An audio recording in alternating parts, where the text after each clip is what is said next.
ጴንጤ ቁርባን የውሻና የድመት ስጋ ነው የሚባል ነገር ሰምቻለሁ። ተሽጬ አውቃለሁ። እኔ መቺሳ ቤት ነው ሊያሳቅፉኝ ሲሉ የሚያቅፉኝ ሰው ይህንን ልጅ አላቅፍም ከብዶኛል ሞታል አሏት እናቴ።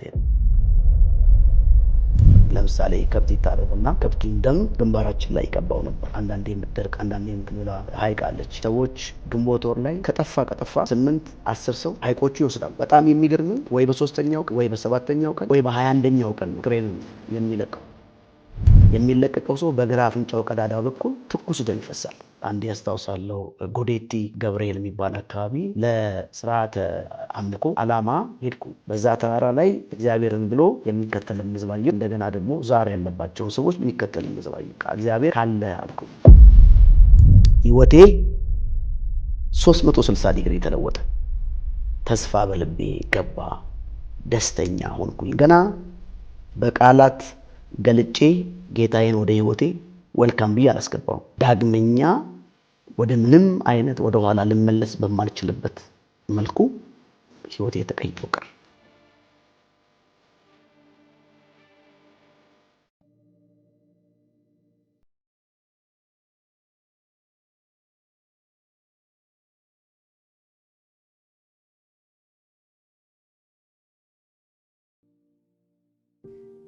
ከበደ ቀዲዳ እባላለሁኝ። የምኖረው ቢሾፍቱ ከተማ ወይ ደብረ ዘይት ከተማ ውስጥ ነው። በጉባኤ እግዚአብሔር ቤተክርስቲያን በዛ አገለግላለሁኝ፣ እዚሁ አዲስ አበባ ውስጥ ማለት ነው። ነገር ግን ደግሞ በዋናነት ጉበኞች ዓለም አቀፍ የጸሎት አገልግሎት ፕሬዝዳንት ሆኜ እመራለሁ። በእግዚአብሔር ጸጋ አገር አቀፉን አስተባብራለሁ። ባለትዳር ነኝ። ቃል ኪዳን ሽመልስ የምትባል በጣም ቆንጆ ሚስት አለችኝ። ጌታን ትወዳለች። እግዚአብሔር ረድቶን አሁን 5ኛ ዓመታችንን ጨርሰን ወደ 6ኛ ዓመታችን እየሄድን ነው ከተጋባን። እኔ ስሜ ከበደ አልነበረም። ቤተሰቤ ያወጣልኝ ስም ሮቤራ ይባላል። ከበደ የተባልኩት አመቺሳ የሚባል ነገር ሰምተህ የምታውቅ ከሆነ አመቺሳ ቤት ነው። ሊያሳቅፉኝ ሲሉ የሚያቅፉኝ ሰው ይህንን ልጅ አላቅፍም ከብዶኛል፣ ስሙን ከበደ ብየዋለሁ፣ ይሞታል አሏት እናቴን ማለት ነው። እንደዛ ነው እንጂ 3 ስሞች አሉኝ። በኦርቶዶክስ ቤተክርስቲያን ባክግራውንድ ያለው ፋሚሊ ነው ያለኝ። እዛ ሰይፈ ገብርኤል ተብያለሁ። የክርስትና እናት ደግሞ የሚባል አለ አይደል?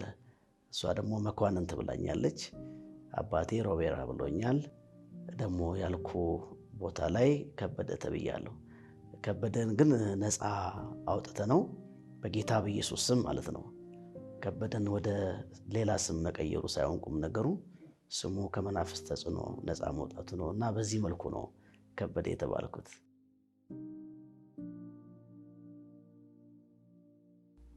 ጌታ ወደ እኔ ከመምጣቱ በፊት የነበርኩበትን የህይወት ባክግራውንድ ባነሳ በጣም ደስ ይለኛል። እርሊ ኤጅ ላይ ነው ጌታ የተገናኘኝ። ጌታ ወደ ህይወቴ ሲመጣ 14 ዓመቴ ነበር። ገና ከ8ኛ ክፍል ወደ 9ኛ ክፍል ከኤሌመንተሪ ወደ ሃይ ስኩል ያለፍኩበት ጊዜ ነበር።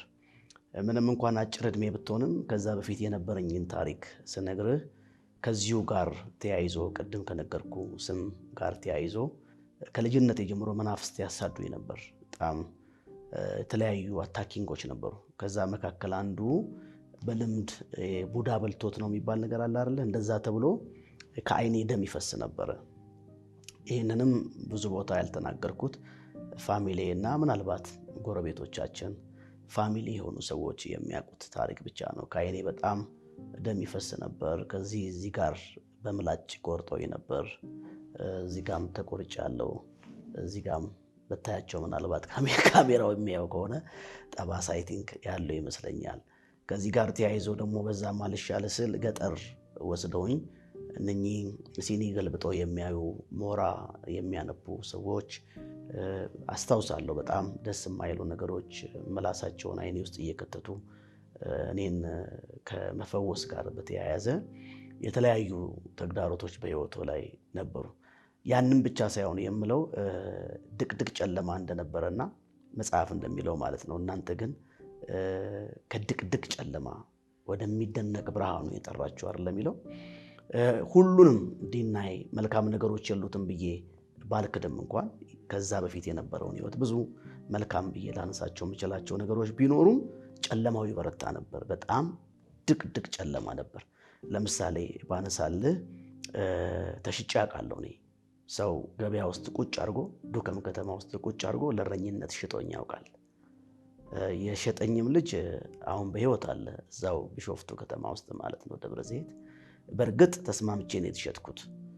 ከፋሚሊ መካከል አንድ ጥፋት አጠፋውና ሲቆጡኝ ጥፋቱ ቀጥታ ከኔ ጋር እንደው የሚጋነን አልነበረም እና ስኮረኮም ወጥቼ ከግቢ እንደወጣውኝ ያ ሰው አገኘኝ እና ይዤ ሲለኝ ይዘኝ ይደልኩት እና ወስዶ ቁጭ አድርጎ ሸጠኝ።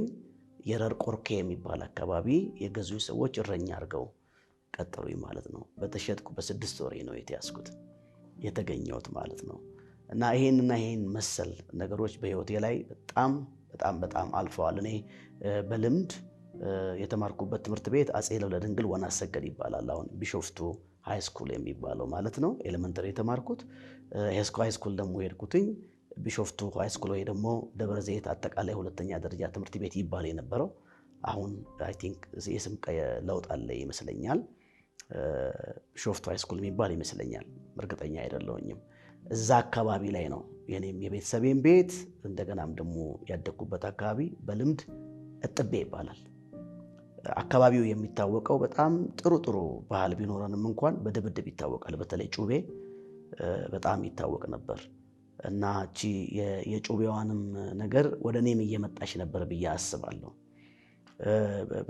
በተለይ ሰውንም ከመጉዳት አንጻር ወይ ደግሞ እኔም ከመጎዳት አንጻር ያመለጥኩባቸውን ጊዜያቶች አስታውሳለሁ። በቤተሰብ 12 ነን፣ ደርዘን ነን፣ ከአንድ እናት ከአንድ አባት 12 ነን። 5 ሴቶችና 7 ወንዶች ነን። እኔ ለቤተሰቤ ዘጠነኛ ልጅ ነኝ። አባቴ ከመናፍስት አሰራር ጋር ያው እንደሚታወቀው ይሄ የባዕድ አምልኮ የሚባሉ ነገሮች አሉ አይደለ? እንደሱ አይነት ነገር ውስጥ የለበትም። ነገር ግን አጎቶቼ፣ እናቴ ደግሞ ከመፍራት አንጻር ልጆቼ እንደዛ ካልተደረገ ይሞቱብኛል ብላ ከማሰብ አንጻር ይዛን የምትሄዳቸው ቦታዎች ነበሩ። ለምሳሌ ወዳጃ የሚባል ነገር ነበር አስታውሳለሁ። ልጅ ሆኜ ሳምንት ሙሉ ሊሆን ይችላል 15 ቀን አስታውሳለሁ። አይ ዋዝ ቬሪ ኪድ 7 ዓመት 6 ዓመት ልጅ ወይ 8 ዓመት ምናምን በሆን ነው አስታውሳለሁ።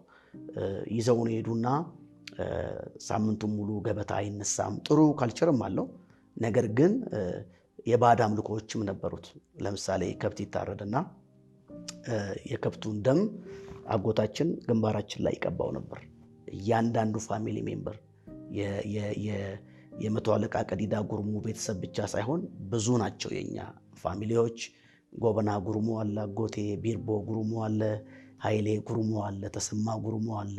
በጣም ብዙ ናቸው። እንደነገርኩ በጣም ቢግ ፋሚሊ ነው የኛ ፋሚሊ እና አንድ ላይ ነው የሚሰበሰበው።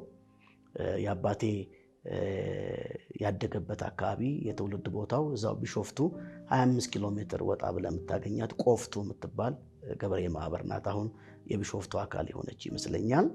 እዛ የአጎታችን ቤት የጎበና ጉርሙ ቤት ነበር የምንቀመጠው ማለት ነው።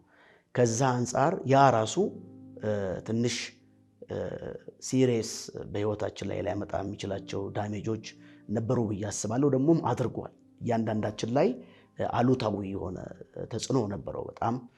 ለምሳሌ ልበልና ነገርን መጀመር እንጂ መጨረስ እንዳንችል እንደ ፋሚሊ ነው የምልህ የሚያደርግ አሰራር ነበር። ፋሚሊው ፍቅር አለው፣ ይዋደዳል፣ ይቀራረባል።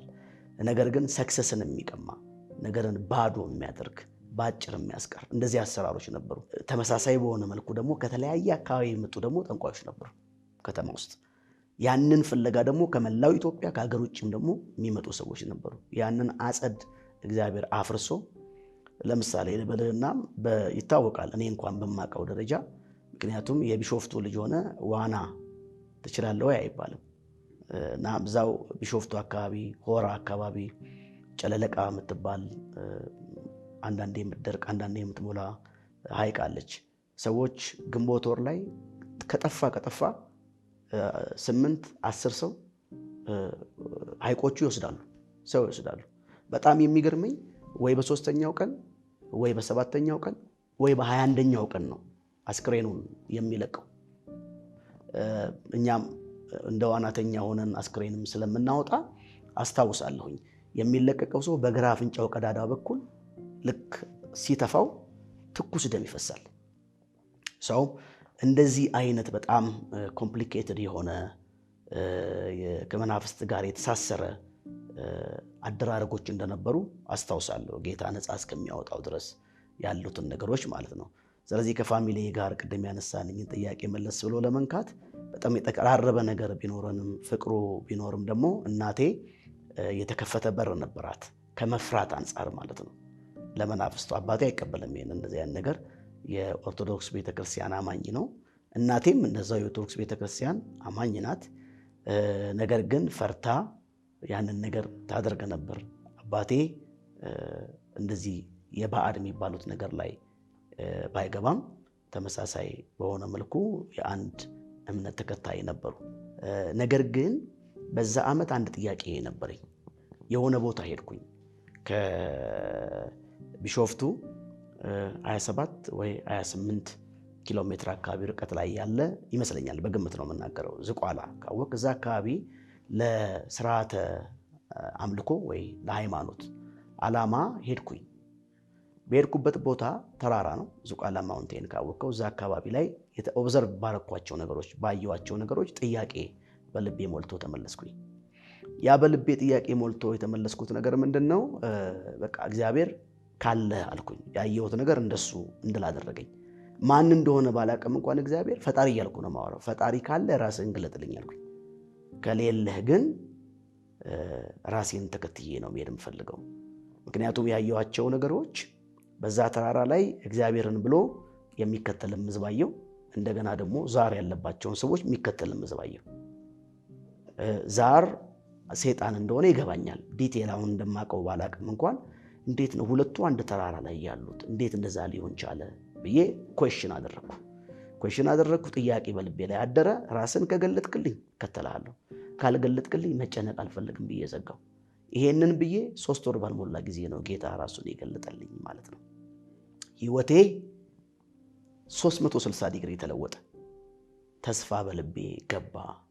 ደስተኛ ሆንኩኝ። ገና በቃላት ገልጬ ጌታዬን ወደ ህይወቴ ወልካም ብዬ አላስገባው። ነገር ግን አንኮንዲሽናል የሆነ ጆይ በቃላት ማልገልጣቸው በሁኔታዎች መሰረት ያላደረገ ደስታ ከልቤ ይፍለቀለቅ ጀመር። እንደዛ እንኳን ሆኖ በጣም የሚገርመኝ ነገር የምስጋና ቤተክርስቲያን ካወካት በቢሾፍቱ ያለችው የምስጋና ቤተክርስቲያን በጣም የእግዚአብሔር ነገር ካለፈባት ቤተክርስቲያን አንዷ ናት። እኛው ጎረቤት ነበረች። እንደዛ እንኳን ጌታ ተገልጦልኝ የቆንጨራ ይዤ የቤተክርስቲያኒቱን ከብዙ ግርግር መካከል ኪቦርድ ሰብሬ ያውቃለሁ። እንደዛም ተገልጦልኝ። ምክንያቱም የተገለጠልኝ ጌታና የወንጌላውያኑ ህብረተሰብ የሚያገናኘው ነገር አለ ብዬ አላስብም። እንደሱ አልነበረም የኔ መረዳቴ። ያ ብቻ ሳይሆን ደግሞ ድንጋይ ይዤ ይሄን ነበር አስታውሳለሁ። አዳራሹ ግድግዳው ሰማያዊ ላስቲክ ነው፣ ጣራው ቆርቆሮ ነው። መዝሙሩ እየተዘመረ ድንጋይ ለወረውር ሄዳለሁ። ድንጋይ ለወረውር ሲሄድ ከቤተ ክርስቲያን ውስጥ የሚወጣ በጣም ልብን የሚማርክ አእምሮን የሚገዛ ሽቶ ይመጣና አፍንጫዬ ላይ ይወድቃል። ከዛ እሱን እየማኩኝ ድንጋዩን ይዤ እየማኩኝ እያሸተትኩት ማለት ነው፣ እያጣጣምኩት እነሱ ፕሮግራማቸውን ጨርሰው አባታችን ሆይ ተብሎ ከተሰናበቱ በኋላ እነቃለሁ። ቆይ የሚቀጥለው ሳምንት ደግሞ እመጣለሁ ብዬ እሄዳለሁ። እግዚአብሔር በእኔ ላይ ያገነነው ምህረት የሚገርም ነው። እኔ ላሳደር ነው የሚሄደው፣ አማኞችን ልጎዳ ነው የሚሄደው። በጣም በዚሁ አጋጣሚ ሳልነግር ማላልፈው ነገር በቆንጨራ ያችን ቤተክርስቲያን ኪቦርድ ለመስበር በሄድኩበት ቦታ ላይ ከኔ ጋር የነበረ ልጅ ነበር። ከቸርች አካባቢ ይሁን ከየት እንደተወረወረ ማናቀው ድንጋይ አይኑን መጥቶት አይኑ እስካሁን ድረስ አያይም። እሱ አይኑ ጠፍቶ ወደ ጌታ መጥቷል። አሁንም በጌታ ነው ያለው። እሱ አይን አዋጥቶ ተመለሰ። እኔ እንደዛ ኪቦርድ እንኳን ሰብሬ ድንጋይ ቸርች ይዤ ለመምታት እየሄድኩኝ አካሌ ሳይጎድል በሰላም ለጌታዬ ለኢየሱስ ክርስቶስ እጆቼን አነሳው ማለት ነው። ያ ታይም የአሁን ያክል ነው የሚሰማኝ። መሬታቸው የሚያመልኩበት የነበረው አዳራሽ ሊሾ እንኳን አይደለም አስታውሳለሁ። ገረጋንቲ ነው የተረጨበት። የመዘምራኑ ልብስ አስታውሰዋለሁ። ሰማያዊ የኳየር ልብስ ነጭ መደብ ያለው አድርገው ነው የሚዘምሩት። ቴክኒክስ የምትባል ኪቦርድ ነበረቻቸው። መዝሙሮቹን ሁሉ አረሳቸው። ይሄንን አሁን ነገር በኢትዮጵያውያን አቆጣጠር 1989 ዓ.ም ነው። ይሄ ሁሉ እንኳን ሆኖ ጌታ ወደ ህይወቴ በዚህ መልኩ ራሱን ቢገልጥም እኔ ማሳደር ላይ ነው ያለሁት እንጂ ገና ህይወቴ እንኳን ለጌታ አልሰጠውም ነበር። አምላክ የሚባለውን ነገር ወዳለሁ፣ ግን አምላክ ማን እንደሆነ አላውቅም። አምላክ ኢየሱስ ክርስቶስ ይሁን ገብርኤል ይሁን ሚካኤል ይሁን አላውቅም። እኔ ከነበረ ባክግራውንድ አንፃር መጽሐፍ ቅዱስ የሚያስተማረኝ ስላልነበረ በልምድ ግን በቃ እግዚአብሔርን ስለምናፍቅ ብድግ ብዬ ከሰፈር ልጆች ጋር ለንግስ ተብሎ ሄዳለሁ። ወደ አንድ ያስታውሳለሁ ጎዴቲ ገብርኤል የሚባል አካባቢ ከሰፈር ልጆች ጋር ተያይዘን፣ በተለይ ከኛ ተለቅ የምትል ወይንሸት ገብሬ የምትባል ጎረቤታችን ያለች ልጅ አሁን በህይወት የለችም፣ ይዛን ሄደች። ይዛን እየሄደች ለሐምሌ ገብርኤል ኢፉን ደርሰን በንጋታው ለማንገስ ነው የምንሻገርበት ቦታ ላይ ጎርፍ ይዞኝ ሄደ። ማለት አይ ቲንክ ረጅም መንገድ አንደባሎኛል ብዬ አስባለሁ። ይዞኝ ሊሄድ በህይወት መትረፍ አልነበረብኝም። እና ከእንደዚህ አይነት ተደጋጋሚ ሞቶች ከዛ ባሻገር ዙሪያዬ ላይ ሳይንጃብቡ ከነበሩ የጨለማ አደራረግና አሰራሮች እግዚአብሔር በህይወቴ ላይ የመጣበትን አመጣጥ ሳስበው ለመጀመሪያ ጊዜ 7ኛ ክፍል ተማሪ እያለሁ ጌታ ኢየሱስ ክርስቶስን እንደ ግል አዳኝ አድርጌ ለመቀበል እጄን አንስቼ ከመማረኬ በፊት 2 ዓመት ቀደም ብሎ ማለት ነው 7ኛ ክፍል ላይ የመማርበት ክፍል ውስጥ ጌታ ኢየሱስ መጣ። ጌታ ኢየሱስ መሆኑን የሚያወቅኩትኝ 3ኛ ላይ ወደ ህይወቴ ሲመጣ ነው። ለ3ኛ ጊዜ በዛው ዓመት 3 ነው በህይወቴ የተገለጠው። የመጀመሪያ የመጣው ክፍል ውስጥ እየተማርኩኝ ነው። መጣ፣ ምንም አላወራኝም፣ ቀኝ እጁን ጫነብኝ። ለመጀመሪያ ጊዜ ነው እንደዚህ አይነት ነገር ኤክስፒሪየንስ አድርግ። ወደኩ ማለት ነው። በወደኩበት ቦታ ላይ ስነቃ ክብሪት ጭረውብኛል። ምናልባት የአዙሪት በሽታ አሞኝ መስሏቸው ይመስለኛል። ክብሪቶች ጭረዋል፣ ውሃ ላይ አፍሰዋል። ተነሳው፣ ምንም አላልኩኝም። ለሁለተኛም ጊዜ ተመሳሳይ ነገሩን አጠር ለማድረግ ያክል ነው። ወደ ክፍል አሁንም መጣ። ያኔ ሲመጣ ተናገረ።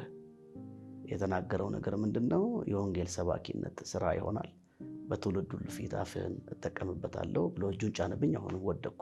እንደው መውደቅ ባልለው የሚቀለው የሚመስለኝ መቅለጥ ነው፣ እንደ መፍሰስ ነው የሆንኩት ማለት ነው። ሬዚስት ላደርገው የሚችለው አይደለም። 3ኛ ጊዜ ተራራ ላይ ሆኜ ነው የመጣው። እንደ ክፍል ውስጥ እንደመጣው አመጣጥ ሳይሆን ከምስራቅ ወገን ከሰማይ ሲመጣ አየሁት።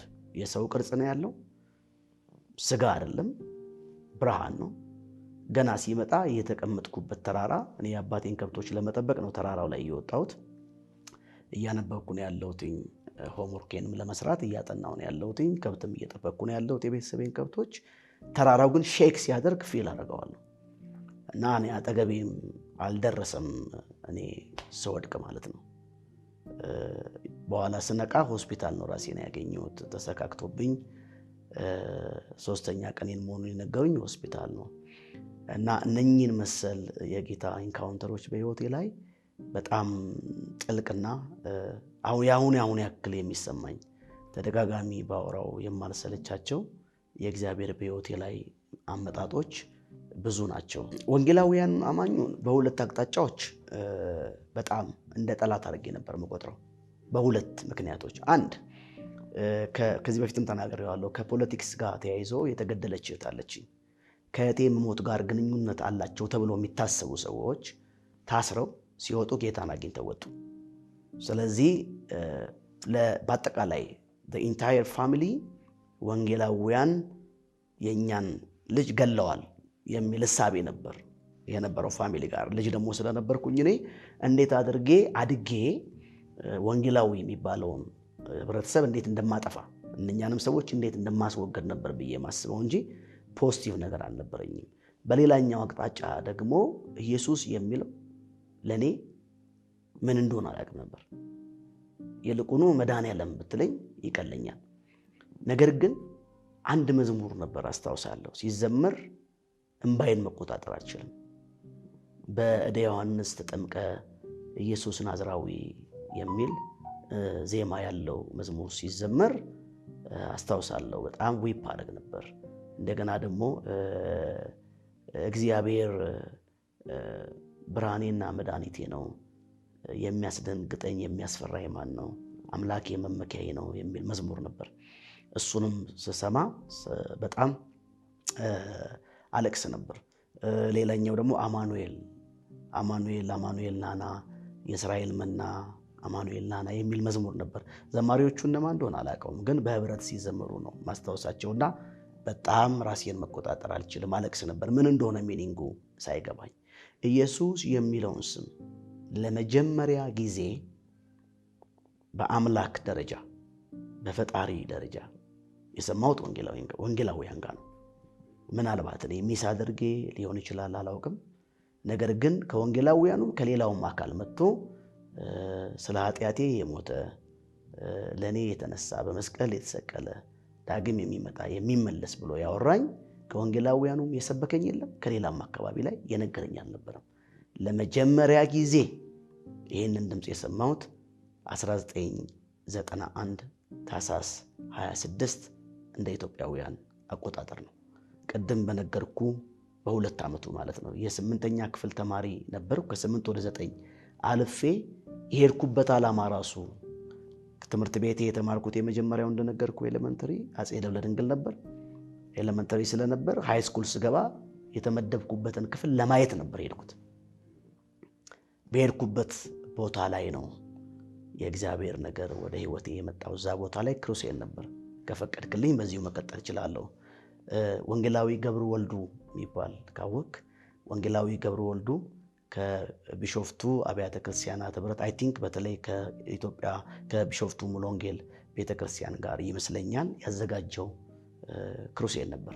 ክሩሴሉ የተካሄደው በቢሾፍቱ ሃይ ስኩል ቅጥር ግቢ ውስጥ ነው እና እኔ ስገባ ፕሮግራሞች አሉ። በዛውን ወቅት የሚዘምሩት አስታውሳለሁ። አዲስ ዓለም አሰፋ አለች፣ ዘማሪ ዮሴፍ በቀለ አለ፣ ዘማሪ ፓስተር ዳንኤል አምደ ሚካኤል አለ፣ ዘማሪ ፓስተር ዮሴፍ በቀለ አለ፣ መስፍን ጉቱ አለ፣ እነ ዳንቴ የሚባሉ ሰዎች ነበሩ አስታውሳለሁ። ነቢይ መድህን ነበር፣ ወንጌላዊ ገብሩ ነበር አስታውሳለሁ። በዛ መካከል ድንገት ወሩ አስታውሳለሁ ታኅሳስ አካባቢ ነው፣ ግን ዝናብ ዘነበ።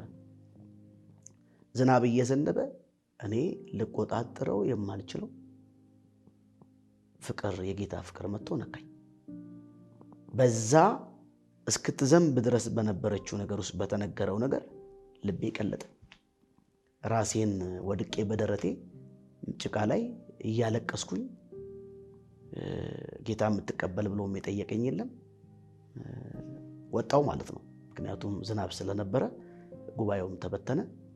እያንዳንዳችን ወደ ቤታችን ሄደን ያ ፍቅር ከውስጥ ያልወጣል። በሳምንቱ ጌታ ለሶስተኛ ጊዜ ተራራ ላይ አገኘኝ ያልኩ ቦታ ላይ እሁድ ቀን ነው። እሁድ ጠዋት የአባቴን ከብቶች ነድቼ ወደ ተራራው ወጣው። ተራራ ላይ ሆኜ እያነበብኩ የመዝሙር ድምፅ ሰማሁ። የመዝሙር ድምፅ ስሰማ ከትምህርት ቤት ግቢ ውስጥ ነው። ትምህርት ቤቱና እኔ ከብቶች ማበላበት ተራራ አንድ ላይ ነው። ወርጄ መዝሙሩን ድምፅ ተከትዬ ሲሄድ 2 ከኔ ጋር የነበሩ ልጆች ነበሩ። እንደውም እነሱ አይ ቲንክ በጌታ የነበሩ ወንድሞች ይመስሉኛል፣ ግን ባካ ያደረጉ ገባን ቸርች። የቢሾፍቱ ጉባኤ እግዚአብሔር ቤተክርስቲያን በአጼ ልብነ ድንግል ወና ሰገድ ትምህርት ቤት አዳራሽ ውስጥ ፕሮግራም ጀምራለች። በኋላ ነው እንግዲህ የማጣራው ማለት ነው። ገባን። ስንገባ ከኔ ጋር የገቡት ልጆች አፊዘው ለመውጣት ሞከሩ። እኔ ነበር ማፌዝ የነበረብኝ። እኔ ግን ልወጣ አልቻልኩኝም። ማላቀው ኃይል ተቆጣጠረኝ። መውጣት አልቻልኩኝም። እግሬ ራሱ እንደ ብረት ይከብደኝ ነበር አስታውሳለሁ። ፕሮግራሙ አለቀ። በሳምንቱ ተነስቼ ሄድኩ። ዝም ብዬ አይደለም። በተኛውበት አልጋ ላይ አንድ ሰው ሌሊት ላይ ነው ኦልሞስት ሌሊት ማለት ሊነጋጋ 11 ሰዓት ተኩል ይሆናል ከጠዋቱ ጸጉሬን ያሻሸኛል። ማን እንደሆነ አልለየውኝም። ቀና ብዬ ሳይ ኢትዮጵያዊ የሆኑ አባት፣ ነገር ግን ይሄ ሙሉ የሆኑ ሞገስ ያላቸው የለም ጢማ ያላቸው ምናምን ኢትዮጵያዊ ነው ፊታቸው ምናምን፣ ግን በደንብ ሽማግሌ የሆኑ ሰው ናቸው። እና ቀና ብዬ እንግዳ ናቸው እንዴ ያልኳያቸዋለሁ። የኔ ልጅ ሳምንት የነበርክበት ቦታ ተነስተህ ሂድ ይሉኛል። ተነስቼ ተጣጣብኩኝና ቁርሴን በልቼ ሰውየውን ስፈልግ የሉም እኛ ቤት። እና እናቴን ጠየቅኳት፣ የት ሄዱ ሰውየው አልኳት። የምን ሰውዬ አለች። እንዴ አባባ እዚህ መተው ነበርኩ እኔ ክፍል ውስጥ መተው ጸጉሬን አሻሽተውኝ የሆነ ነገር ነግረውኝ ነው ወደ ሳሎን የመጡት፣ የት አሉ አልኳት። አይ ትቃዣለህ አለች። አልገባኝም። እንደዚህ አይነት ልምዱ ስለሌለኝ ተነስቼ ቸርች ሄድኩኝ። እዛ ሲሄድ የቤተ ክርስቲያኒቱ ፓስተር ለኔም ወደ ጌታ መምጣት ምክንያት የሆነ ሰው ፓስተር ንጉሱ ወልዱ ይባላል። የወልዱ ቤተሰቦች ለኔ በጣም ባለውለታዎች ናቸው። የመጀመሪያ በወንጌላዊ ገብሩ አገልግሎት በቢሾፍቱ ሙሉ ወንጌል ጋር የተዘጋጀው ፕሮግራም ላይ ነው ጌታ የነካኝ። እዚህም ደግሞ ስመጣ የእሱ ታናሽ ወንድም ነው ንጉሱ ወልዱ ማለት። ፓስተር ንጉሱ ወልዱ ካወቅኩ አሁን አሜሪካን ሀገር ነው የሚኖረው። የሚሰብከው የነበረው ግን ወንጌላዊ ማሩ ይባላል። ከዛ በኋላም አላየሁትም፣ ከዛ በፊትም አላውቀውም። አሁን ራሱ የት እንዳለ አላውቅም። ባየውም ማስታወሰው አይመስለኝም። የሚሰብከው ስለ እግዚአብሔር እረኝነት ነው። የምትዘምረው የነበረችው ልጅ የዛው ቤተክርስቲያን ኳየር ውስጥ ያለች አሁን ወዳጄ ናት። አዲስ ትባላለች፣ አዲስ ሞገስ ትባላለች። እሷ ነች እየዘመረች ያለችው። የዘመረችው መዝሙር የቤቴ ወልዴ መዝሙር እረኛዬ አንተ የኔ እረኛ የሚል ነው። እሱ ከሰበከ በኋላ ጌታን የምትቀበሉ ብሎ ተጣራ ማለት ነው። ጌታን የምትቀበሉ ሲል ጸጥ አልኩ። ዞር ስል ቤት ሂድ ያሉኝ ሽማግሌ ሰውዬ ቁጭ ብሏል ጉባኤ መካከል። በምልክት ይናገሩኛል ተነስ ብለው ማለት ነው። ተነስ ሲሉኝ ተነስቼ ቆምኩኝ።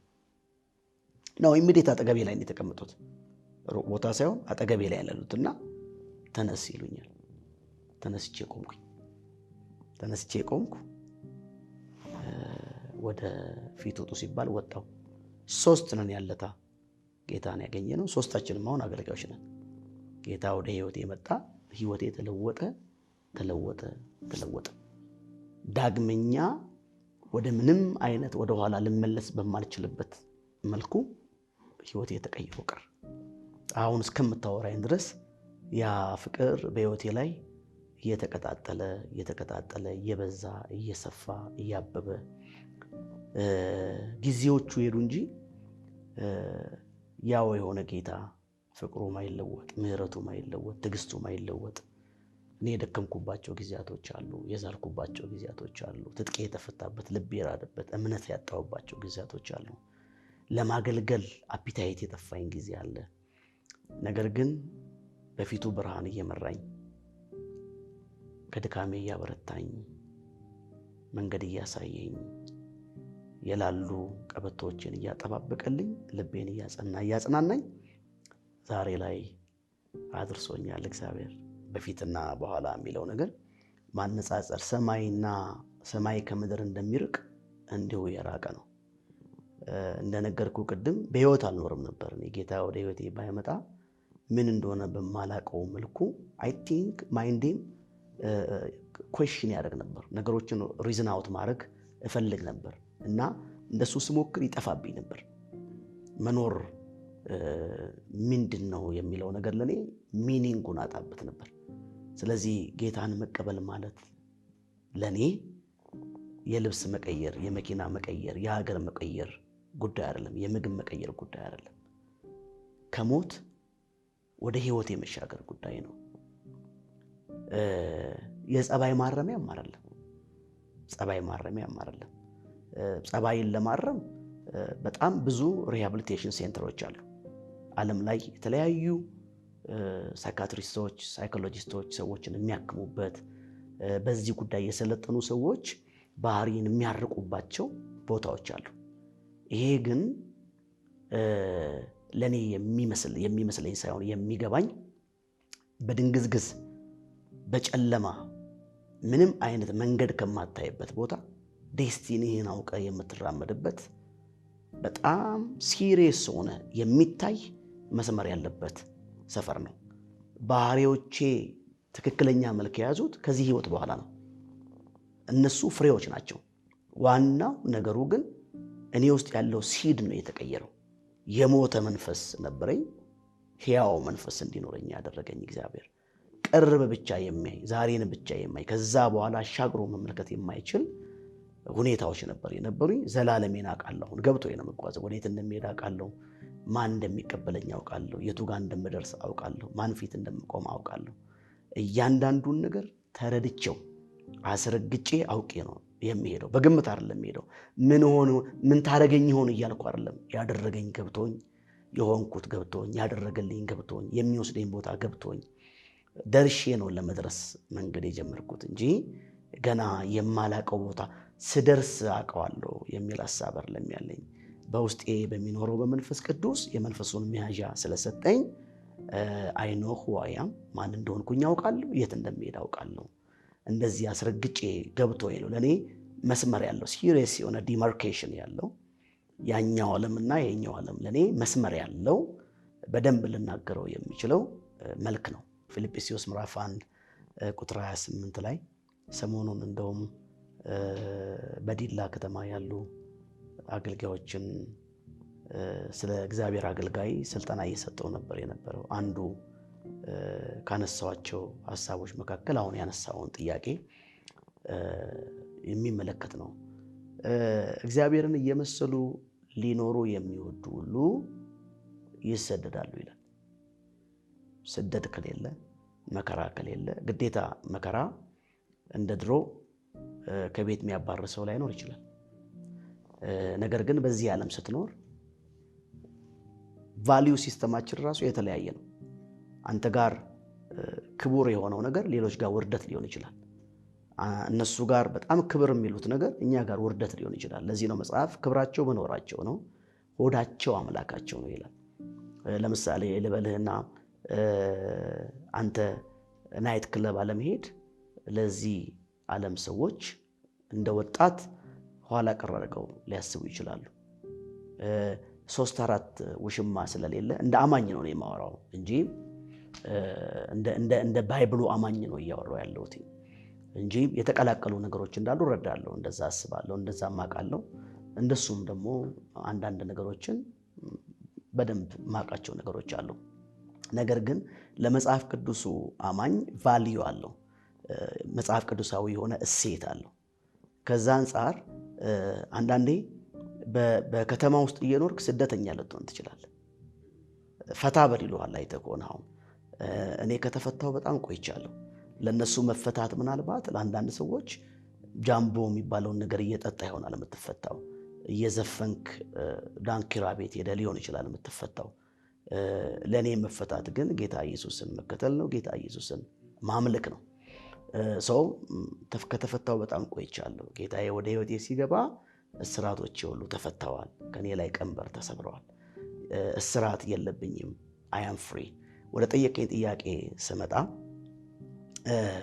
መከራዬ የጀመረው ጌታ ኢየሱስ ክርስቶስን እንደ ግል አዳኜ ቅድም በነገርኩ መልኩ ከተቀበልኩ በኋላ በቤተ ክርስቲያናችን ያለ መጋቢ ንጉሱ ወልዱ ክትትል ትምህርት ሊያስተምረን ሮብና አርብ ላይ ቀጠረን። ስለዚህ የመጀመሪያዋ ሮብ ላይ ስደት የጀመረች ያቺ ስደት ምንድነች? በዚሁ አጋጣሚ አገልጋዮች አዳዲስ ሰዎችን ጌታ ኢየሱስ ክርስቶስን ገና ወደ ህይወታቸው ያመጡ ሰዎች እያንዳንዱ እንቅስቃሴዎች የቻሌንጆቻቸው ምክንያት ሊሆኑ ስለሚችሉ በጣም በጥንቃቄ እንዲጠብቋቸው ለማስጠንቀቅ ሞክራለሁ። ሊያስተምረኝ የቀጠረኝ ቦታ ላይ የቤተ ክርስቲያን አባል የሆኑ ወይዘሮ አታለል የሚባሉ እናት ቤት ነው። እዛ ግቢ ቀጠረኝ። ቀድሜ ነው የሄድኩት። 11 ሰዓት ነው የቀጠረኝ። እኔ 10 ተኩል ደርሻለሁ። ደረስኩኝ። ሌላም 2 ሰዎች አሉ። ወይዘሮ አታለልም አሉ። ፓስተር ንጉሱ አለ። ከወይዘሮ አታለል ጋር ከነኛም ሰዎች ጋር ቆመው ያወራሉ። ያወሩ እኔን ግባ አሉኝ። ሰዓት እስኪደርስ ብሎ ይመስለኛል። ስገባ ያየሁት ውሻ አለ። ውሻው በጣም ትልቅ ነው። ውሻው ይጮሃል ጀስት እንግዳ ሲመጣ ማለት ነው። ቤት ከገባው በኋላ ግን የሚጮህ አጫጫው ተለወጠ። ስለዚህ እኔ ከዚህ በፊት ምን ሰምቻለሁ? የጴንጤ ቁርባን የውሻና የድመት ስጋ ነው የሚባል ነገር ሰምቻለሁ።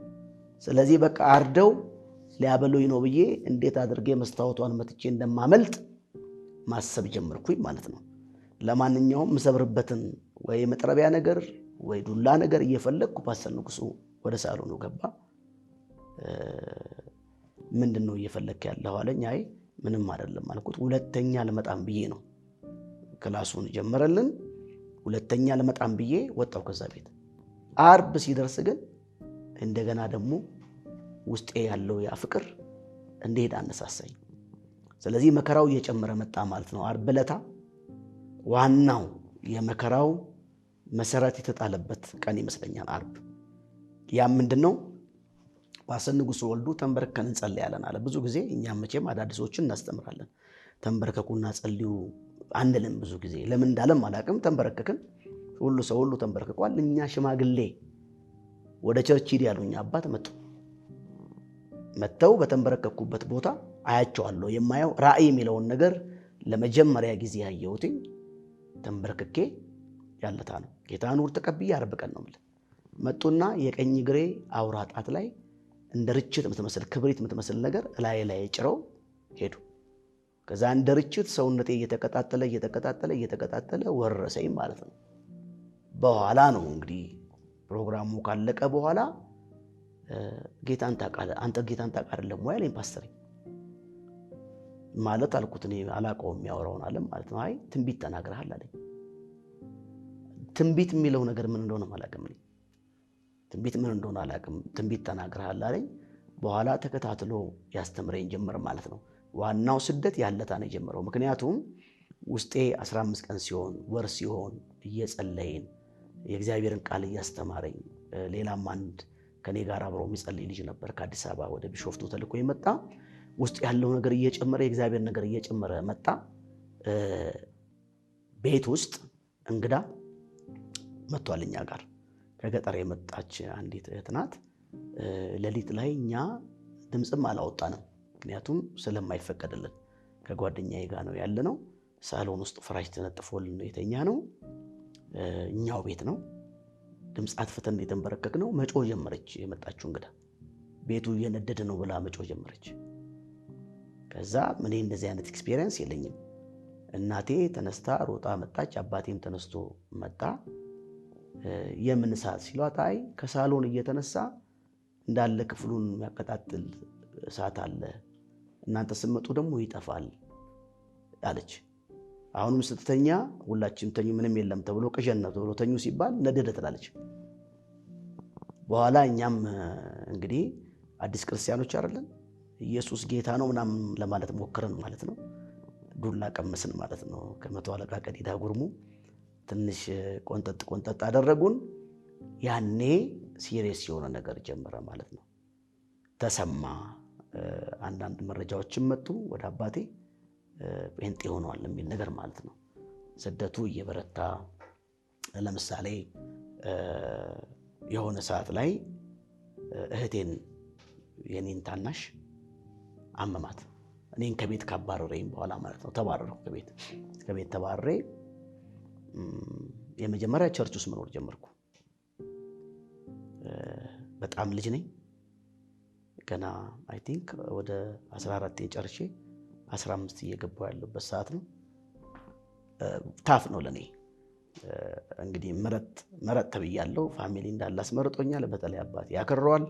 እኔ ጌታዬን ልክድ አልችልም ብያለሁ። እነሱም ካድ ሳይሆን እህቶችን የገደሉ ሰዎች የሚያመልኩት ሃይማኖት እንዴት ትከተላለህ? ለእህት ሞት አንተ እንደውም ደም ልታወጣ ሲገባ እንዴት ታደርጋለህ? ምረጥ ተባልኩኝ። አይ እኔ ከዚህ ጋር የሚያገናኘው ነገር የለም ጌታዬን ነው የምከተለው ስል ተባረርኩኝ ማለት ነው። በተለይ ጫን ብለው ጥያቄዎችን ጠየቁኝ። በቃ ጥያቄ የጸናው ጌታን መከተል ስለሆነ አስወጡኝ ማለት ነው። ከቤት ቸርች ውስጥ መኖር ጀመርኩ። የሆነ ሰዓት ላይ ጌታ ወደ ቤት እንዴት ተናገረኝ። ድምፅ ሁሉ መስማት ጀመርኩ። የጌታን ድምፅ መስማት ጀመርኩ። እግዚአብሔር በዚህ በኩል ይለኛል፣ እንደዚህ ያድርግ ይለኛል እና ቤት ሂድ ሲለኝ ሄድኩ። ከቸርች ወጥቼ ነው እሑድ ቀን አምልኬ በግምት ነው በቃ መበላውንም ነገር የሚያቀርብልኝ ሰው ስለሌለ እግዚአብሔርን ተከትዬ ነው አድርግ የሚለኝ ነገር ማድረገው። በዛም ደግሞ ትምህርቴንም አላቆምኩም። ጌታ እንዳይሰደብ ብዬ እማራለሁ። ቸርች ውስጥ እየኖርኩ እማራለሁ።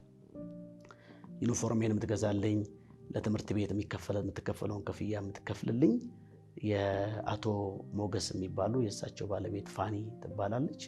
እሷ ነበር የምትከፍልልኝ። ለማንኛውም ወደ ቤታችን ሲሄድ እህቴ ኤፕሊፕሲ አይነት ነገር አሟት ተብሎ ውሃ ይደፉባታል። ምን ይሏታል? ጌታ ሂድና መንፈስ ነው እዘዘው አለኝ። አባቴ በጣም የተከበሩ የተወደዱ ሰው ናቸው፣ ደግሞ የሚፈሩ ሰው ናቸው። ጠጋ ብዬ ወደ ቤት አስገቧታል። ልክ ጌታ ኢየሱስ እንዳለው አይነት ነገር የለም፣ ብላቴናይቱ ትነሳለች አይነት ነገር ማለት ነው። ያው ፍሬሽ ስትሆን ኤቭሪቲንግ ፕራክቲካሊ ነው የምትተረጉመው። ወደ ቤት አስገቡ ሲል ምንድነው ደግሞ ይሄ የሚለው አይነት ነገር አለ ማለት ነው አባቴ። እናቴ ነገረችው። አይ እኔ አልነገርኩም እንጂ ልጁ አጋንንት ማስወጣት ጀምሯል አለችው።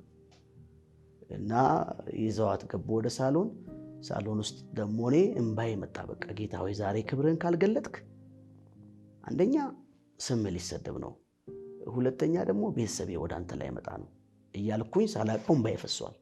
ልጅቷ ላይ ያለው አጋንንት መጮህ ጀመረ እና እሱ ነው ያመጣኝ ብሎ ወደ አባቴ ጠቆመ። እና ያው አባቴ ወታደር ነው እንደምታውቀው፣ በቀላሉ የሚሸነፍ ሰው አለ። ማንን ነው የሚለው አለ። አይ ይጮሃል መንፈሱ። በቃ እሱ ነው አንተና ያመጣኸኝ እዚህ ቤት ገለሃለሁ ይላል። እንዴት ትገለኛለህ ይላል። እኔ ደግሞ ጸጥ በል እለዋለሁ። መንፈሱ ጸጥ በል ጸጥ ይላል። እሱን ደግሞ ይናገረዋል።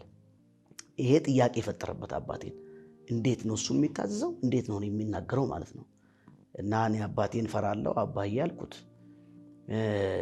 ይሄ አጋንንት ቤተሰባችንን ሊገድል ሊያጠፋ ነው የመጣው። ይህንን ሊያስወጣው የሚችለው ጌታ ነው።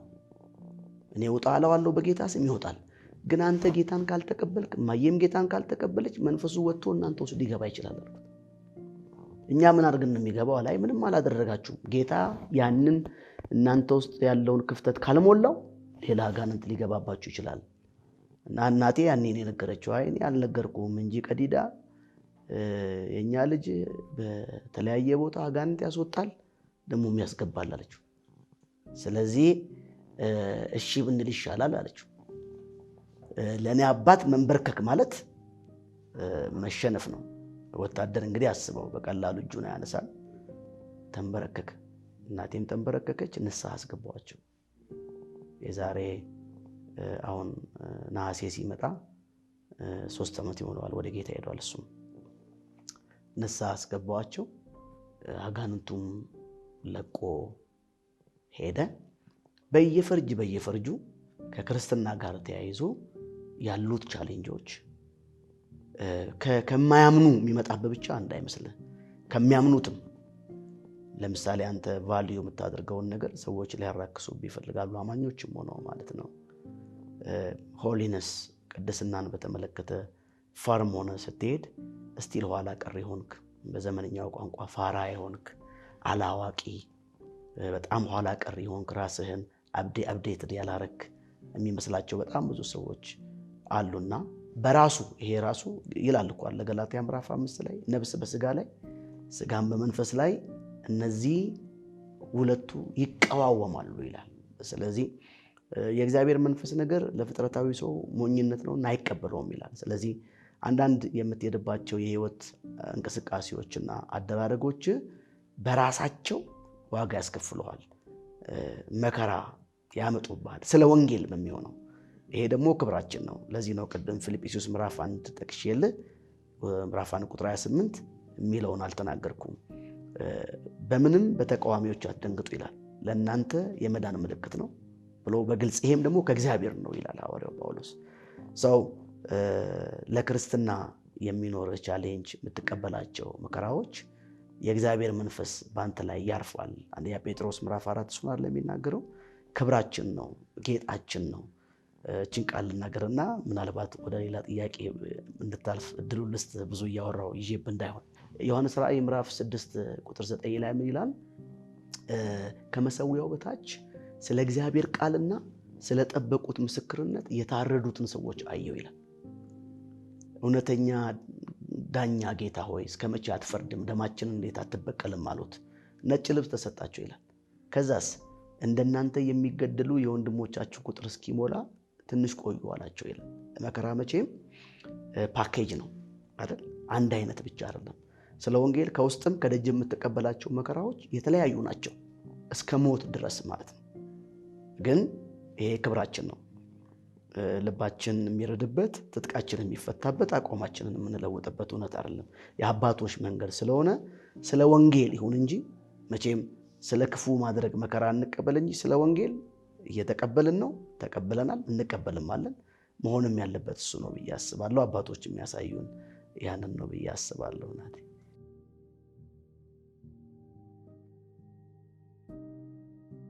የመጀመሪያው ቅድም የነገርኩ ነው። የመጀመሪያ ኢንካውንተር ለኔ ገና ጌታን እሑድ ተቀብዬ ዓርብ ቀን እነኚህ በራእይ ወደ እኔ መጥተው አውራ ጣቴ ላይ ክብሪትን ያስቀመጡ እንደ ርችት የሚቀጣጠል ሰውነቴን የሚሞላ እሳት ላይ የለኮሱት ሰው እኔ ጌታ ኢየሱስ ነው ብዬ ነው ማምነው። ለኔ በሚገባኝ መልኩ ነው እንጂ የመጣው ጌታ ኢየሱስ ነው ብዬ ነው የማምነው። ያኔ ነው ህይወቴ ላይ የጀመረው። ከዛ በኋላ ግን የተለያየ ለምሳሌ አንዱ ማስታወሰው በቀደም እንደውም የአዳማ አማኑኤል ህብረት ቤተክርስቲያን 35ኛ የቤተክርስቲያን ተከላ ኮንፈረንስ በዓላታቸውን እያከበሩ ያሉበት ጊዜ ነው ይሄ ወቅት። እዛ ላይ ገስ ስፒከር ነበርኩ፣ እየነገርኳቸው ነው። በቢሾፍቱ መሰረተ ክርስቶስ ቤተክርስቲያን የናዝሬት አማኑኤል ህብረት መዝሙር ይዘመራል። ከፍ በል በማደሪያ ላይ እግዚአብሔር የሚለው መዝሙር እየተዘመረ ከመድረኩ ጀርባ ከባድ አቅም ያለው ወንዝ መድረኩን ሰብሮት መጣ። መድረኩን ሰብሮት መጣ። ያየው ነው፣ እያመለኩ ነው፣ እየተዘመረ ነው። መጣ። ከዛ ሁሉ ክራውድ መካከል 7 ሰዎችን መታን። ያ ጎርፍ ማለት ነው። በኋላ ያው ራሴን ፊት ላይ ነው ያገኘሁት። ባይዘው በዚሁ አጋጣሚ በጣም አስቸግር ነበር። እኔ ቤተክርስቲያን አስቸግራለሁ፣ ምጸልይበት ቦታ ላይ አስቸግራለሁ፣ ታክሲ ውስጥ አስቸግራለሁ፣ መንገድ ላይ አስቸግራለሁ። ይነካኛል ጌታ። ሲነካኝ መቆም አልችልም። መንገድ ላይ ሁሉ ወድቄ ያውቃለሁ። ኖርማል ወክ እያደረኩ ማለት ነው። እነካለሁ በጣም። ግን የቸርች ማረሳው እንደዚህ የማስቸግራት አንዲት እህት ዳቆን ናት። የቤተክርስቲያኒቱ ዳቆን ናት፣ የሌላ ቤተክርስቲያን። አይ ቲንክ እሷ የደረደረችውን ወንበር አበላሽባታለሁ መሰለኝ እና እዚህ ስር ገብታ በወደቅኩበት ቦታ ድብና አድርጋ ቆነጠጠችኝ ማለት ነው። እንደውም የዛሬ ስንት ዓመት አካባቢ ያገኘኋት።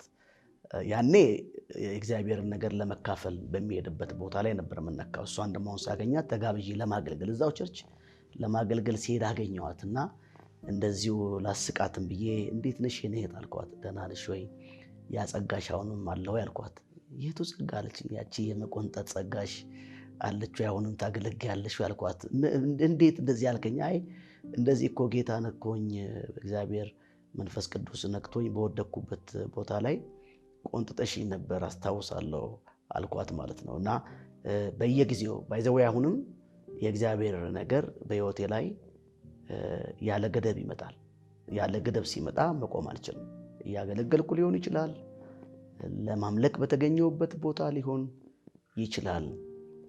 ስለዚህ አንዱ የማረሳው ያኔ መድረክ ሰብሮ የመጣበት ጊዜ ነው።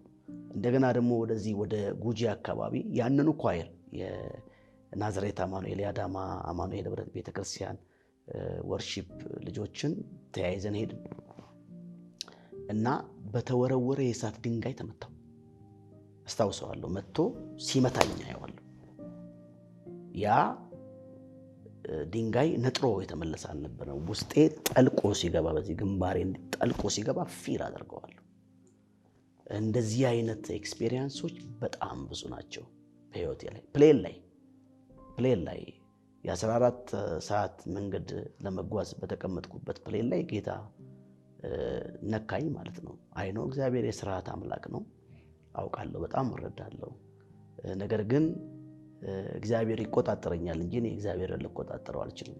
መንፈስ ቅዱስ አካላዊ ህልውና ያለው አምላክ ነው። እኔ ኢትዮጵያዊ ክርስቲያን ነኝ እንጂ ሰዱቃዊ አይደለሁም። ማለት በሙታን ትንሣኤ አምናለሁ፣ በመላእክት አገልግሎት አምናለሁ። መንፈስ ቅዱስ ዛሬም እንደሚሰራ አምናለሁ፣ እንደሚነካ አምናለሁ፣ እንደሚፈውስ አምናለሁ፣ እንደሚሞላ አምናለሁ፣ እንደሚያቆም አምናለሁ፣ እንደሚጥልም አምናለሁ። አምላክ ነው። ሰርቶ ጡረታ የወጣ አምላክ አይደለም። ዛሬም ሙታንን ያስነሳል፣ ዛሬም አንካሶች ይዘላሉ፣ ዛሬም ዕውራን ያያሉ፣ ዛሬም በሽተኞች ይፈወሳሉ፣ ዛሬም ትንቢት አለ፣ ዛሬም ተአምራት አለ፣ ዛሬም ድንቅ አለ። ስለዚህ እነኚህን የመንፈስ ቅዱስን ኢንካውንተሮች በሕይወቴ ላይ ለተደጋጋሚ ጊዜያቶች አይቻውቃለሁ። አንዴ የገጠመኝን ነገር ልንገርህና እንደዚህ አይነት ነገሮች ተተርከው የማያልቁ ናቸው። በቢሾፍቱ ከተማ ትዕግስት ሆቴል የሚባል አይ ቲንክ አሁን ፈርሷል ይመስለኛል። ትዕግስት ሆቴል የሚባል ነበር። ቱሪስት ሆቴል የሚባል ፊት ለፊት ያለ ነው። የቢሾፍቱ ሰዎች ይሄንን ከተማይቱን የሚያውቁና ይሄን የሚሰሙ ሰዎች ያውቁታል። እዛ ቁጭ ብዬ ለመመገብ ምግብ ባዘዝኩበት ቦታ ላይ የእግዚአብሔር መንፈስ እንደ መጎናጸፊያ ላይ የሳት ሻርፕ የሳት ጋቢ ነገር ላይ ሲወድቅ ፊል አድርገዋለሁ። ያ ላይ የወደቀው ትከሻዬ ላይ የመጣው ነገር ልቆጣጠረው የምችለው አይደለም። ጀስት የወደኩበት አይነት አይደለም፣ ያለቀስኩበትም ነገር አይደለም። ነገር ግን ትከሻዬ ላይ ያረፈው ወደ ሰውነቴ ሜልት እያደረገ ሲገባ አያዋለሁ። ያንን ተከትሎ ፈጥነ ከዚህ ቦታ ተነስተ ሂድ ይለኛል። እኔም ምግቡን ተስፋ አድርጌያለሁ፣ ምክንያቱም አዝዣለሁ፣ ጥብሴ ልበላ ነው። ተነስተ ሂድ። አዲስም ክርስቲያን አይደለሁ። አይ ቲንክ ብዙም አመታቶችን አላሳለፍኩም በዛ ወቅት። አጠገቤ ያሉትን ሰዎች ተነስቼ እግዚአብሔር ተነሱና ሂዱ እያለ ነው፣ ውጡ ከዚህ ቦታ ብዬ ሄድኩ ማለት ነው። 2 ደቂቃ አልሞላው ፍሬን የበጠሰ መኪና ሆቴሉን ሰባብሮ ገባ። አንድ ሰው ህይወታቸው አለፈ። ኢሚዲየት ከኔ ጎን ተቀምጦ የነበሩ ሰዎች ሌሎች ከፍርስራሾች ውስጥ ወጡ። እንደዚህ አይነት ኢንካውንተሮች፣ እንደዚህ አይነት ምሪቶች፣ እንደዚህ አይነት ልምምዶች 2 ቀን ባወራው የማልጨርሳቸው ነገሮችን አውቃለሁ። አንድ ቦታ ላይ ለምሳሌ ምናልባት ከፕሮቶኮል አንፃር ስፍራውን መጥቀስ ላይ ይጠበቅብኝ ይችላል። እንደ ነገ ልበርስል ከሌላ ሀገር ለአገልግሎት ሄደን ነው። ከአንድ ወዳጄ ጋር ዘማሪ ነው። እንደ ነገ ልበርስል መበረር እንደሌለብኝ እግዚአብሔር ይናገረኛል። ነገር ግን በጣም ለመሄድ ካለኝ ወደ ኢትዮጵያ ለመምጣት ካለኝ ጉጉት የተነሳ መሄድ እንዳለብኝ ወሰንኩ ማለት ነው። አንዳንዴ ምሕረቱ ለዘላለም ነው የሚለውን ቃል ከአውዱ ውጪ እንጠቀመዋለን። እግዚአብሔር ከነገረህ ተከትለ ብትሄደው ያዋጣሃል፣ ያለበለዚያ አደጋ ስለሚኖረው ማለት ነው። ኤኒዌይስ ጠዋት ላይ በሩ መጥተው ሆቴላችንን ያንኳኳሉ። ዲፕ ስሊፕ ውስጥ ነው ያለሁት። የኔም ጓደኛ ክፍል ውስጥ ዘማሪ ነው፣ እሱም ተኝቷል፣ እኔም ተኝቻለሁ። እነሱ ለካም ያንኳኩት እዛ የጋበዙ ሰዎች ናቸው። ሊወስዱን መጥተው ቢደውሉልን ልንሰማ አልቻለም። ስልካችን ሳይለንት አይደለም። ይደውላሉ፣ ዋትስአፕ ላይ ነው የሚደውሉት፣ አናነሳም። እሱ ጋር ምን ጋር መብረር ያለብን ኤርፖርት መድረስ ያለብን ጠዋት 1 ሰዓት ላይ ነው። 4 ሰዓት ሆኖ ምንም ልንሰማ ስላልቻለን ተሰብሮ በቃ በሩን ሰብረን ንግባ ሲባል አይ ተመሳሳይ ቁልፍ አለ ተብሎ ሲገቡ ተኝተናል። ፎር ዩር ሰርፕራይዝ ፕሌን ወደቀ ያለታ የምንሄድበት ፕሌን። ስለዚህ እንደዚህ አይነት አጋጣሚዎች በህይወቴ ላይ ብዙ ላወራቸው የምችላቸው የእግዚአብሔርን ድምጽ ከመስማት አንፃር እግዚአብሔር በህይወቴ ላይ ያለማመደኝን የገጠሙኝን የህይወት ተሞክሮች ብዙ መናገር የምችልባቸው እውነታዎች አሉ በህይወቴ። ሐዋርያው ጳውሎስ በአንደኛ ቆሮንቶስ ምዕራፍ 13 ቁጥር 11 ላይ ልጅ ሳለሁ እንደ ልጅ እናገር ነበር፣ እንደ ልጅ አስብ ነበር፣ እንደ ልጅ ቆጥር ነበር፣ ጎልማሳ ሆኜ ግን የልጅነቴን ጠባይ ሽሬአለሁ ይላል። ኢማቹርድ በነበርኩባቸው አሁን በስያለሁ ማለት አይደለም። ገና እየበሰለን እንቀጥላለን እንጂ በስለን አንጨርስም። እድገት፣ መንፈሳዊ እድገት ተመርቀን የምናቆምበት ሰፈር ስለሌለው ማለት ነው። ጌታችን ኢየሱስ ክርስቶስ መጥቶ እስከሚጠቀልለን ቤተክርስቲያንን እስከሚነጥቃት ድረስ ፍጽምና የሚባለው ነገር ይኖርናል ብዬ አላምንም፣ እንደሱ አላስብም። ስለዚህ አሁን በስያለሁ ማለት ሳይሆን በዛን ወቅት ከነበረኝ አመለካከት አንጻር አሁን እሻላለሁ ብዬ አስባለሁ። ያኔ ልክ አሳፍ እንዳለው መዝሙር 73 ላይ ቁጥር 1 ጀምሮ ልባቸው ለቀና ለእስራኤል እግዚአብሔር እንዴት ቸር ነው ይልና እኔ ግን አረማመዴ ሊወድቅ እግሮቼ ሊሰናከሉ ትንሽ ቀረ ይላል። ለምን ሲባል የኃጢአተኞችን ሰላም አይቼ ይላል። ይዘረዝረዋል። እንደው ለሞታቸው መጣጣር የለውም። ልባቸው ከምኞታቸው ይልቅ አገኘ፣ በድፍረት እግዚአብሔር ምን ያውቃል አሉ እያለ ቁጥር 17 ላይ እስከሚመጣ ጊዜ ድረስ ኮምፕሌን ነው የሚያደርገው። እኔ እጄን በከንቱ ንጹህ አደረግኩ፣ ራሴን በከንቱ ነው ያጸደቅኩት፣ በከንቱ ነው እግዚአብሔርን የፈራሁት፣ በከንቱ ነው ጸሎት ያልኩት ይልና ወደ እግዚአብሔር መቅደስ እስከምገባ ድረስ ይላል። ወደ እግዚአብሔር መቅደስ ሲገባ አንደኛ ፍጻሜያቸውን አየሁት ይላል። ሁለተኛ ድጥ ላይ ነበር የነበሩት። ሶስተኛ ጥፋት ውስጥ ጣልካቸው ይላል። አየ የእግዚአብሔር መቅደስ ሲባል አዳራሽ አይደለም ማለት፣ የእግዚአብሔር ሀልዎት ያለበት ቦታ፣ እግዚአብሔር ራሱን የሚገልጥበት ሰፈር ላይ ስገባ ነው አለ የዛን ነገር ራቁትነት ያየሁት፣ የዛን ነገር ባዶነት ያየሁት። በኋላ ላይ ምን አለ? ቁጥር 26 ላይ መጥቶ የልቤ አምላክ ሆይ ልቤና ስጋ ያለቀ አንተ ግን ለዘላለም እድል ፈንታዬ ነህ አለና ለኔ ግን አለ ወደ እግዚአብሔር መቅረብ ይሻለኛል። እድል ፈንታዬ እግዚአብሔር ነው። ካንተ ርቀው የሚያመነዝሩ ይጠፋሉ አለ። ለኔ ወደ እግዚአብሔር መቅረብ ይሻለኛል ያለበት ቦታ ማለት ነው። ስለዚህ እኔ የላላውባቸው ጊዜያቶች ምንድነው? የምትጸልየው አንተ፣ የምትደክመው አንተ፣ አቋም ይዘህ የምትሄደው አንተ። አመፀኛ መንገድን መርጠው የሚሄዱ ሰዎች ደግሞ ሰክሰስፉል የሆኑ ይመስላል። የምታያቸው ነገሮች ካንተ አመለካከትና አቆጣጠር ጋር ይጋጫሉ። ስለዚህ ያኔ ልብህ ይረዳል። እኔ ትክክል፣ እነሱ ናቸው ትክክል ውስጥ ትገባለህ። ከማንም ጋር እንድትለካካ የእግዚአብሔር ፈቃድ አይደለም። አንተ መስመርን ይዘህ ነው መሄድ ያለብህ። መጽሐፍ የሚለው ኃጢአተኛው ኃጢአቱን ያደርግ ጻድቁም ይጽደቅ ነው የሚለው። አንተ የእነንትና መንገድ እንዴት ነው የኔስ መንገድ እንዴት ነው የሚለው ነገር አለ። ምን እያረክ ነው አንተ ያለው? የተሰመረልህ መስመር የቱ ነው? ያንን ተከትለ ነው ሐዋርያው ጳውሎስ በመንፈስ ልጅ ሆኖ ለጢሞቴዎስ እንደሚነግረው አንተ ግን ጢሞቴዎስ ልጅ ሆይ አካሄዴን፣ ትምህርቴን፣ መከራዬን፣ ስደቴን ተከተል ይለዋል። ስለዚህ አካሄዶች እግዚአብሔር የመረጣቸው መንገድ መሆናቸው ነው ቼክ ማድረግ ያለብህ እንጂ ከኔ መንገድ ይልቅ የእነንትና መንገድ እኮ ሰክሰስን በምንድን ነው የምትለካው? ሰክሰስ መኪና መንዳት ነው እንዴ? ሰክሰስ ትልቅ አዳራሽ ውስጥ ማገልገል ነው እንዴ? ሰክሰስ ውጭ ሀገር መሄድ ነው እንዴ? ሰክሰስ ገንዘብ መሰብሰብ ነው እንዴ? እነኝን ሁሉ እኮ አማኝ ያልሆኑ ሰዎች በጣም ብዙ አላቸው። አይ ነው ከእግዚአብሔርም የምንቀበላቸው ነገሮች እንዳሉ አውቃለሁ። ነገር ግን የሰክሰስ የስኬት መለኪያዎች ናቸው ደግሞ ብዬ አላስብም። ባይብልም እንደሱ አያስተምረንም። እንደሱ ቢሆን ኖሮማ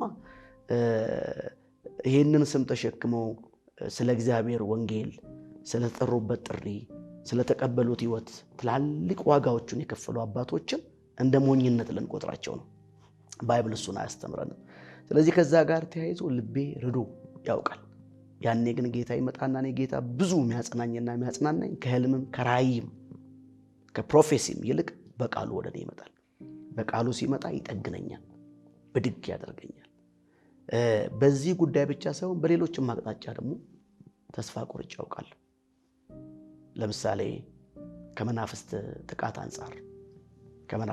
አንጻር ተመልከት። አገልጋይ የብዙ ሰዎች የረፍት ቀን ለአገልጋይ የሥራ ቀኑ ነው። ልብ ብለህ አስተውለው ከሆነ ለብዙ ሰዎች በዓል የሆነበት ቀን ለአገልጋይ የሥራ ቀን። አሁን ብዙ ጊዜ ለምሳሌ በአውሮፓውያኑ እንዳጋጣሚ ሆኖ አሁን ዛሬ ኢቭ ነው መሰለኝ አይደል? እንዳጋጣሚ ሆኖ በአንድ ጉዳይ ኢትዮጵያ ስላለው ነው የተገናኘ ነው እንጂ ካንተ ጋር ናትዬ በዚህ ሰዓት ሌላ ቦታ ነበር መሆን ያለብኝ። ብዙ ጊዜ ከሀገር ውጭ ያሳልፋለሁ። ስለዚህ ከፋሚሊ ጋር አልሆነም ማለት ነው። አንዴ አውሮፓ ምድር ላይ ነው ስዊድን ሀገር ጥቃት ወደኔ መጣ። ከኤርፖርት ተቀብለውኝ ሆቴል አሳርፈውኝ የገባውበት ክፍል በመናፍስት ሐሎት ተሞልቶ በመናፍስት ተጽዕኖ ተሞልቶ ነበር። ሐሎት ባለው ጥሩ ነው ተሞልቶ ነበር እና ወዲያው ከዛ ነገር የተነሳ ማጉረምረም ጀመርኩ። ምን ነበር ማለት የጀመርኩት? እኔ እስከ መቼ ድረስ ነው በባህል ወዲና ወዲ ምሯሯጠው? በዚህ ሰዓት ሰው ገና ነው አስታውሳለሁ። ጌታችን ኢየሱስ ክርስቶስ የልደት በዓል ዋዜማ ነበር። ልክ አሁን እንደዚህ ኢንተርቪው ያደረከኝ ባለው ያኔም ለክሪስማስ ነበር የሄድኩትኝ። ሰው በዓሉን ሲያከብር አመት በዓል ላይ ከቤተሰቡ ጋር ሲሆን አንተ እዚህ ነው ያለ። ይሄ ህዝብ እንደሆነ አይለወጥም። አሁን አንተ እዚህ ስለመጣ ይለወጣል ብለን ይሄው ከልጅነት ጀምሮ ገና ከ16 ዓመት ጀምሮ ወዲህ ተሯሯጣለህ። ይሄ ህዝብ አይለወጥም አለኝ ማለት ነው። የመናፍስ ድምጽ መሆኑን አላወቅኩም ነበር። አክሴፕት ሳረገው ድምጹ እያደገ መጣ። እንደውም አንተ መኖር ምን ያደርግልሃል አለኝ ማለት ነው። ከህንፃ ላይ ወርውሮ ሊጥለኝ እኮ ነው። ከዛ መጸለይን ትቼ ተንበርኬ ላመሰግን የነበርኩ ሰው መስኮት ላይ እጄ ስቆም በቃ ዝለልና ወረድና በቃ ይሄ ህዝብም አይለወጥም፣ አንተም ወደ ሀገር ቤት ብትሄድ ምንም የሚፈጠር ነገር የለም፣ ላይፍህን አጭር ብታደርገው ትገላገላለህ ማለት የነገር ማረፊያ መንገድ ራስን ማጥፋት አድርጎ ድምጹን ወረወረ ማለት ነው። ስለዚህ ተስፋ መቁረጥ ሁኔታዎችን ከማየት አንፃር ብቻ ሳይሆን ከመናፍስት ጥቃትም ሊመጣ ይችላል። ያኔ ጌታ ጸንቼ እንድቃወም ድምጽ ወደ እኔ ያመጣ። መንፈሱን ስቃወም ስመታ ስጸልይ እግዚአብሔር ከዛ ክፍል ውስጥም እኔ ጋም ከተወረወረው ድምጽ ነፃ አወጣኝ ማለት ነው። በኋላ ላይ የተረዳሁት ምንድነው አካባቢው ላይ የሚገዛው የመናፍስት አሰራር የሱሳይዳል በተለይ የነበርኩበት ከተማ ላይ ከስቶክሆልም 45 ደቂቃ በር የምታገኛት አንዲት ከተማ ነች። የሱሳይዳል ስፒሪት ነው ያለው። የሰዎችን ነፍስ የሚያጠፋ መንፈስ ነው ያለው። ቤተክርስቲያን በሄድኩ ጊዜ ብዙ ሰዎች ከዚህ ስራት ነበር ሲፈቱ የነበሩት። ስለዚህ ከመናፍስትም ጥቃት ተስፋ ቆርጬ አውቃለሁ። ከሁኔታዎች አንፃር ብቻ አይደለም። የመጨረሻውና ሶስተኛው እንደው ብዙ ማንሳት ቢቻልም በዚህ ዙሪያ አንዳንዴ ሁኔታዎችን ከማየት ቅድም እንዳልኩት መናፍስትን ከመናፍስት ጥቃት ብቻ ሳይሆን በሌላኛውም አቅጣጫ ላይ ማለት ነው በቃ ጥሩ ይመስልህና በራስ ማስተዋል ተደግፈ ማለት ነው። በነገራችን ላይ የዛሬ 2 ወር አንድ ከተማ ላይ ሆኜ ከጥንት ጀምሮ ቀንበርሽን ሰብሬ ነበር፣ አንቺን ግን አላገለግልም አልሽ ይላል እግዚአብሔር ቃል። በሌላ ቦታ ላይ ደግሞ ምን ይላል? እግዚአብሔርን ማገልገል ከንቱ ነው ብላችኋል ይላል። ከንቱ እኮ አይደለም እግዚአብሔርን ማገልገል። እግዚአብሔርን ማገልገል ክብር ነው። ስለዚህ ሌላኛው ከሁኔታዎች አንፃር ሳይሆን ኤርሊ ሳቲስፋክሽን ውስጥ ትገባለህ ሳታውቀው። መቼ አገለገልና ገና መች ተነካና ምኑ ተነካ? መቼ ማገልገለን የጌታን ውለታ መክፈል አንችልም። ነገር ግን ምን አደረግንና ነው ገና በእነኚህ ጊዜያቶች 3 ዲኬት እንኳን ያልሞላ ጊዜያቶችን አገልግሎ በቃ ዓለሙ ሁሉ ተቅለን እጃችን ውስጥ እንዳስገባ ነው ነገር ሁሉ በቃ ጣራ ላይ እንደደረስን አድርገን ታስብና ከዚህ ጋር ባቆም ትላለህ።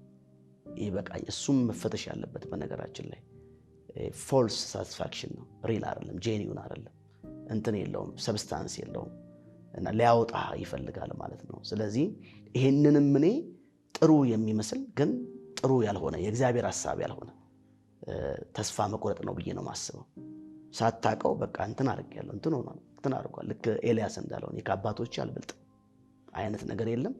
እንደሱ አይነት ነገርም ሲመጡ በህይወቴ ላይ ፊል አድርጌ ያውቃለሁ። በኋላ ግን ጌታ የምትሄድበት መንገድ ሩቅ ነው እንዳለው ኤልያስን እንደሱ እያበረታኝ እያጽናናኝ በህይወቴ ላይ ያደርግ ያለውን ነገር አንዳንዴ በቃ ዝያለው ብዬ መድረክ ላይ ቆምና ከኔ ድካም ጋር የማይገናኝ ነገር እግዚአብሔር ሲሰራ አየዋለሁ። ያኔ ደግሞ ትበረታለህ፣ ትጽናናለህ። እኔ በህይወቴ ያዘንኩት ሁለቴ ነው። የመጀመሪያው እናቴ ወደ ጌታ ሄደች ጊዜ ነው። it was very tough። እግዚአብሔር ተአምር ነው ያደረገው በሱም ለመጽናናት በጣም ተቸግሬ ነበር ብዬ አስባለሁ። early age ነው። I was very young ገና ቲኔጀር እድሜ ላይ ነው። በነገራችን ላይ 1993 ሐምሌ 11 ቀን ነው እናቴ ወደ ጌታ ሄደችው። ጌታ ተገናኝቶኛል። ገና የ2 ዓመት አማኝ ነኝ። ማገልገል የጀመርኩበት ጊዜ ነው። ከቤት ተባረሬ ወጥቻለሁ። እናቴን እንደ ትላንት አይቻት ነው እንደ ዛሬ ና ተብዬ ሲሄድ እናቴ እንዳረፈች የተነገረኝ እና ከህይወቴ አልወጣ አለ። I think እያገለገልኩ ሁሉ ውስጤ ቆይቶ ነበር መሰለኝ። ምክንያቱም ምልክቱ ምንድነው? ወደ ሰፈር አካባቢ ሄድኩ ማለት ረበሻለሁ። እኔ ብቻ ሳልሆን አካባቢውንም ረብሻለሁ። ሳላቀው I think ኢሞሽናል ሆናለሁ ይመስለኛል። እንደሱ አይነት ነገሮች ነበሩኝ። for your surprise እግዚአብሔር ሰርጌንም ያን ቀን አደረገው። ያ ቀን የተቀጠረው ቀን መሆኑን ያወቅኩትኝ ልንጋባ I think 1 ወር ሲቀረን ልሰርዘው በማልችለው መልኩ ነው። በዚሁ አጋጣሚ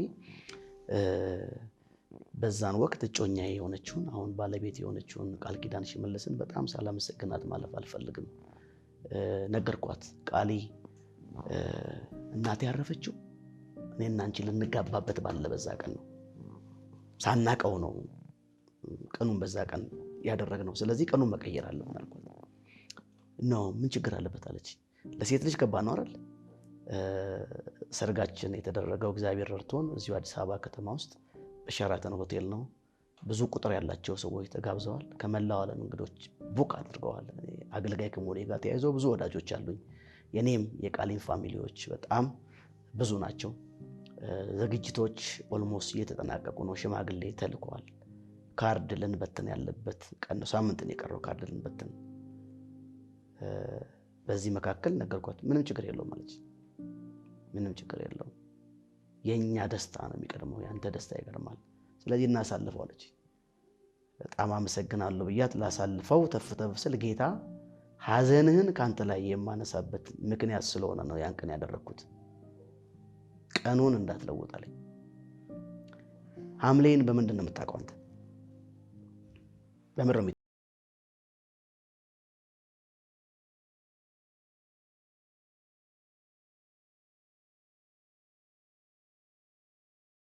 ያከበሩትን ያከብራል። አልዘነበም። ቀኑን ሙሉ አልዘነበም። ሌሊቱን ዘነበ።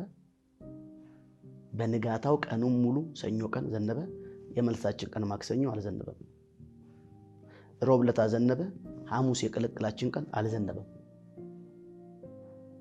እንደዚህ ነው ጌታ ያደረገው። ስለዚህ እግዚአብሔር የከረመን ሐዘን ከነፍሴ ላይ ነቀለ፣ አጽናናኝ። በርብቃ ምክንያት ከናቱ ሞት እንደተጽናናው ይስሐቅ እግዚአብሔር በህይወቴ በመጣችው ባለቤቴ ቃል ኪዳን ሽመልስ አማካኝነት ከናቴ ሞት አጽናናኝ። እግዚአብሔር የከረመን ሐዘን ከልቤ ላይ አነሳው። ሳላቀው ውስጤ ምናልባት ቀደም ተብሎ ሳላጋባ በፊት እናቴን አንስተብኝ ቢሆን ኖሮ በዚህ መልኩ ላላወራው እችል ነበር። ወይ ኢንተርቪውን ታቆመዋለህ፣ ሊረብሽ ይችላል። ኢሞሽናል ሆናለሁ፣ ፊቴ ላይ ያስታውቃል፣ አለቅሳለሁ፣ እለዋውጣለሁ ይሄ ማለት ነው። ነገር ግን እግዚአብሔር ስላጽናናኝ አይ ነው ወደ ጌታዋ ነው ሄደችው። እናቴ ግን በቃ ብዙ ማስባቸው ነገሮች ነበሩ። እናቴን ከማገዝ አንፃር ለእናቴ ብዙ ነገር ከመሆን አንፃር ማስባቸው ነገሮች ነበሩና ያንን ሳይሆን በጉዳዩ በመሆኑ የሚረብሸኝ ነገሮች ነበሩ። አሁን ሙሉ ለሙሉ ተጽናንቻለሁ። ሁለተኛው ያዘንኩባቸው ጊዜያቶች አንዳንዴ ካንተ ኤክስፒሪየንስ፣ ካንተ ልምድ፣ ካንተ እድሜ ውጪ የሆነ የልብ ሐዘን ይቀመጥብሃል። እንደዚህ አይነቱ ሐዘን ሁለተኛ ቆሮንቶስ ምዕራፍ 7 እንደ እግዚአብሔር የሆነ ሐዘን የሚላል የዓለም ሐዘን ሞትን ያመጣል ይላል። የቅድሙ ሐዘን የዓለም አይነት ሐዘን ነው። እኔ ማዝነው የነበረው ምክንያቱም እንደ ዓለማውያን እንዳናዝን እግዚአብሔር ይነግረናል አይደል በቃሉ። አሁን ነገር ሁለተኛው ሐዘን ግን የእግዚአብሔር አይነት ሐዘን ነው። ስለ ዩኒቨርሳል ቸርች ኦፍ ክራይስት ነበር በጣም ልብ የሚያዝነው። መጽናናት በማልችለው መልኩ እንደነገርኩ እኔ ዘመኔን ያሳለፍኩት የጸሎት አገልግሎት ውስጥ ነው። ስቲል ልቤ ላይ ነው። ልቤ ላይ ያለው ስነ መለኮት ትምህርት ቤትና ጸሎት ነው።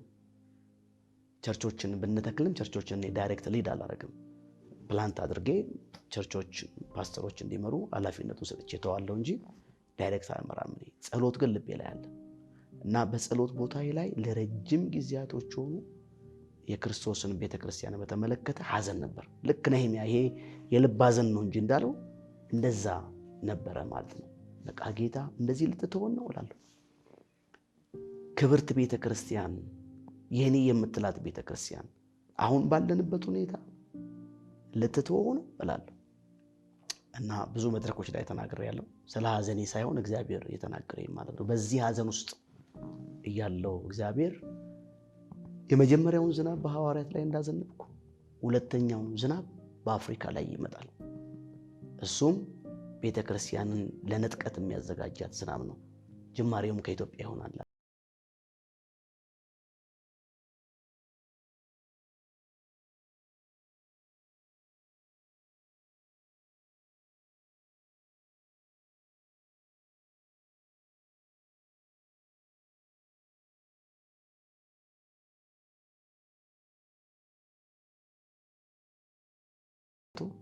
ኢየሱስ ክርስቶስ ብቻውን ደምቆ የሚወጣባት ሙቭ ይሆናል ብዬ አስባለሁ።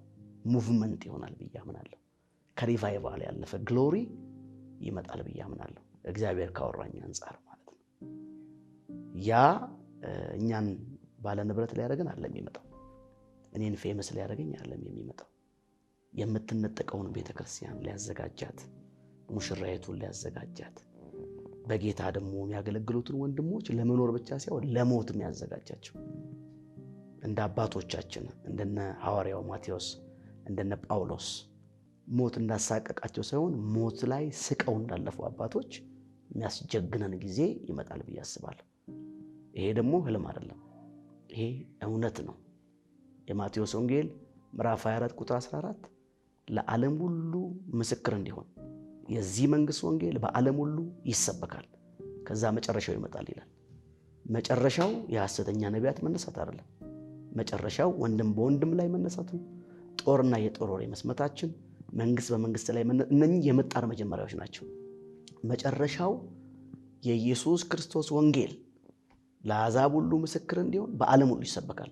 በድንቅ ይሰበካል፣ በተአምራት ይሰበካል፣ በኃይል ይሰበካል፣ ኮምፕሮማይዝ ባለማድረግ ይሰበካል። ያ የሚሆነው ደግሞ ቤተክርስቲያንን ለንጥቀት የሚያዘጋጃት እንቅስቃሴ ይሆናል። አይ ካን ፊል ኢት በደንብ ፊል አደርገዋለሁ። ኮቴውን በደንብ ሰማዋለሁ። ለአገልጋይ ስንቁ ከዚህ በላይ፣ ለአገልጋይ ክብሩ፣ ለአገልጋይ ብርታቱ ከዚህ በላይ ምን አለ? አንዳንዴ እንደሱ ይመስልህና የዘገየ ይመስልህና ኦኬ ፕላን ቢ ታረጋለህ።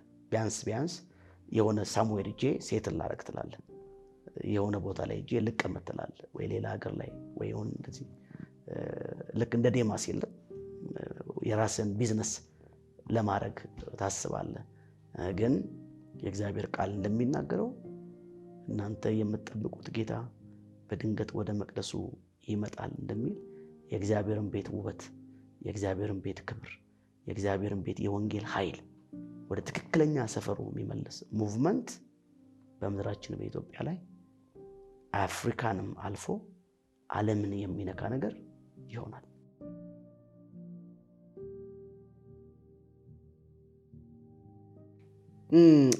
ባጭር እንመለስ ከፈለክ ጓደኛዬ ነው። ኢዝ ማይ ቤስት ፍሬንድ። ቤስት ፍሬንድ ለኔ ከወንድም ይበልጣል። ከሆሊ ስፒሪት ጋር ሪዘርቬሽን የለኝም። መንፈስ ቅዱስ ጋር እንትን የለኝም። ይሄ የምትሸሽገው ነገር የለም። የክት ነው የምለው ሚስጥር የምለው ነገር የለኝም። ሶሪ ልብህን የምታወራበት፣ ራስህን የምታፈስበት፣ ድካምህን የምታወራበት እንደሱ አይደለም የሚለው ሮሜ ምዕራፍ 8 ቁጥር 26 ላይ እንዴት መጸለይ እንደሚገባን አናውቅም፣ መንፈስ ራሱ በማይናገር መቃተት ይማልዳል፣ እንደ እግዚአብሔር ፈቃድ ስለ ቅዱሳን ይማልዳል ይላል። ድካምህን የምታወራበት ቦታ ነው። ድካማችንን የሚያግዛል አይደል የሚለው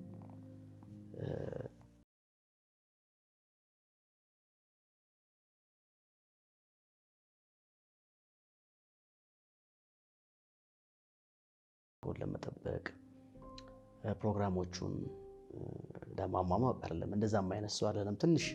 ትንሽም ቢሆን እንደዚህ አይነት ክፍሎችን እግዚአብሔር አሳልፎኛል ብዬ አስባለሁ። እዛ እርከን ላይ አይደለም ያለሁት። ግን አንዳንዴ በየዕለት ተዕለት ህይወት ላይ በመታደርጋቸው በእያንዳንዱ እንቅስቃሴ ላይ የመንፈስ ቅዱስን ኢንቮልቭመንት ለሰዎች ስታወራ አንደርስታንድ ላያደርጉ ይችላሉ።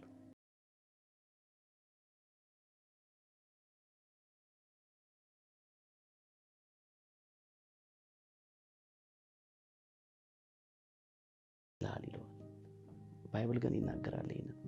በህይወቴ ደግሞ ብዙ ጊዜ አይቼዋለሁ። በጣም ብዙ ጊዜ ልመገበው ያለውን ምግብ እንዳትበላ ብሎኝ ያውቃል መንፈስ ቅዱስ። በኋላ ቆይቶ ነው የሚገባኝ ለምን እንዳትበላ እንዳለኝ። ከተመረዘ ምግብ መመረዙን ሳላውቅ ልጸልይ ካጎነበስኩበት ቦታ ትተሂድ ብሎኝ በኋላ አንድ ጉባኤ ላይ ያገለገልኩኝ አንዲት ወጣት ልጅ አጋንንት ይጥላታል። ከአጋንንት ስራቱ ነፃ ከወጣች በኋላ መመሰከረው ነገር አለኝ ብላ መድረክ ላይ መጣች። እንዲህ አይነት ቦታ ለመብላት የመጣ ጊዜ ወንድም ከበደ ታስታውሳለህ አለች። እኔ ጉዳዩን አላስታወስኩትም። እሷ መዘርዘር ጀመረች። የቤቱ ባለቤት እኔ ኪችን ውስጥ ኩክ ነበርኩ፣ 10,000 ብር ሰጥሻለሁ ይሄን ነገር ከተቺ ብለውኝ ከትቼ በቃ በልተ የሚሆነውን ነገር ነበር መከታተለው። አጎንብሰ ጸልይ ተነስተ ሄድካለች። እንዲህ አይነት ነገሮች በጣም ብዙ ጊዜ አውቃለሁ። በስለት ሊወጉኝ እየጠበቁኝ መንገድ ቀይረ ሄድ ብሎኝ ያውቃል ጌታ።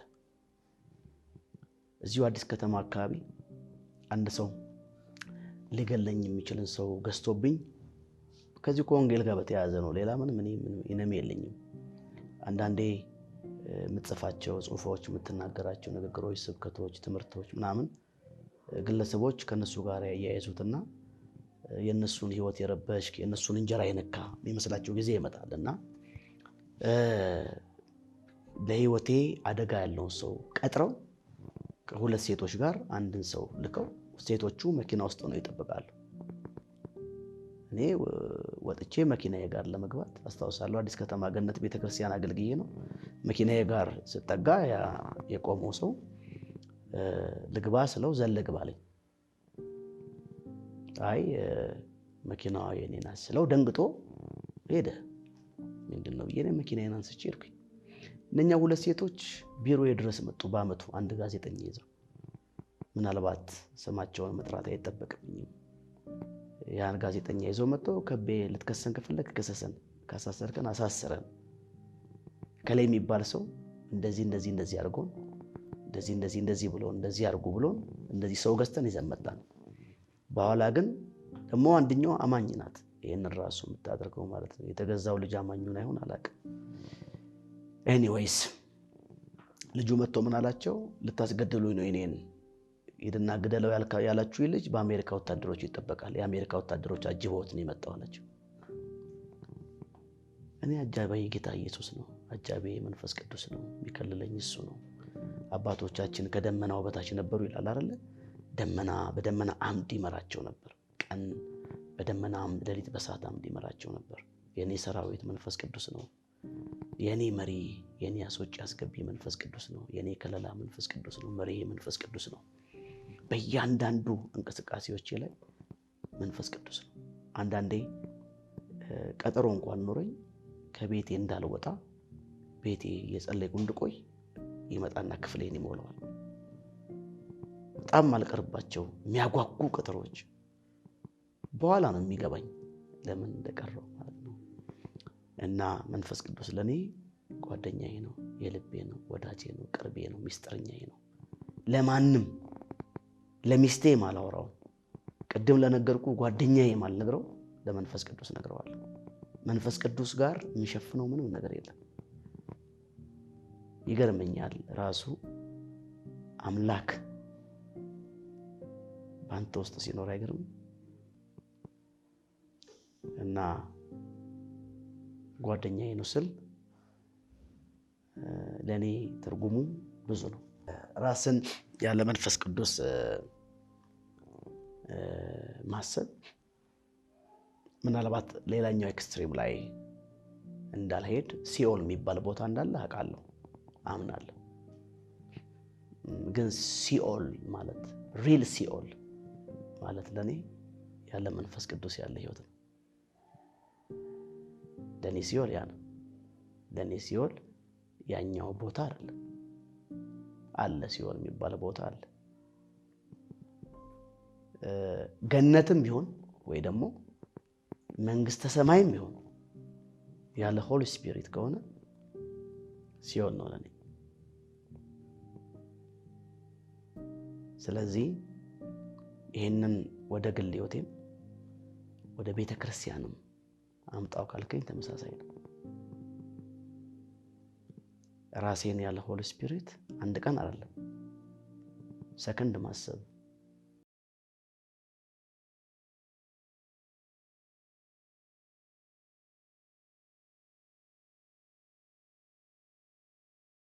ተስፋ መቁረጥህ ማልቲፕል ይሆናል፣ በጣም ይበረታል። ለኔ የሚገልጥልኝ ያለ መንፈስ ቅዱስ ህይወትን የሚገልጥልኝ ሲኦል የሚለው ቃል። ሲኦል ለኔ መንፈስ ቅዱስ የሌለበት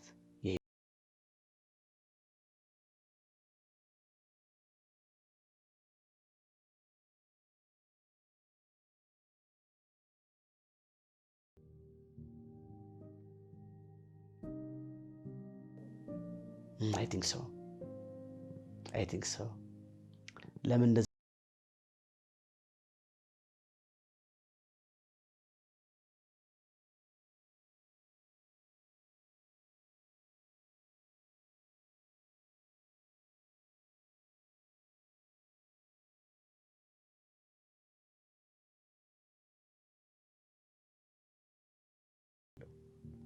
ጌታ ሆይ ወድሃለሁ ብዬ ጠይቄዋለሁ ጌታ። ምክንያቱም እሱ እንደወደደን እንጂ እኛ እንደወደድነው አይደለም ይላል ባይብልና ምንሆናቸው፣ ምናደርጋቸው፣ ምንወጣቸው፣ ምንገባቸው፣ ምንንቀሳቀሳቸው እንቅስቃሴዎች ታስታውስ ከሆነ አይ ቲንክ ዕብራውያን ምዕራፍ 4 ላይ ይመስለኛል ነው 6 ላይ ብዙ ጊዜ በሷ ላይ የሚዘንበውን ዝናብ የምትጠጣ መሬት ለሚያርሷትም መልካምና አትክልት የምታበቅል ከእግዚአብሔር ዘንድ በረከትን ታገኛለች። እሾክና አሜከላ ግን ብታበቅል የተጣለች ናት፣ ለመረገምም ተቃርባለች፣ መጨረሻዋም መቃጠል ነው ይላል።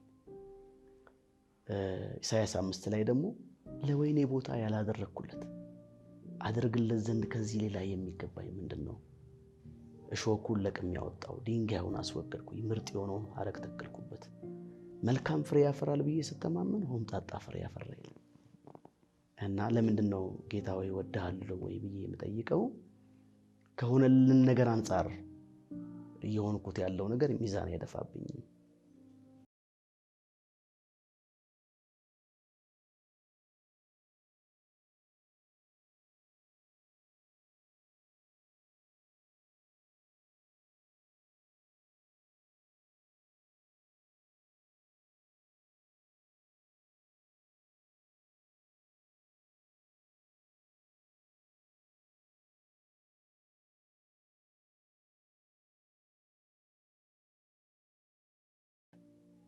ከዚህ በፊት ያልተደረገ ከዚህ በኋላ እኔና ናቲ የምናደርገው ምንም ነገር የለም ከፀሐይ በታች።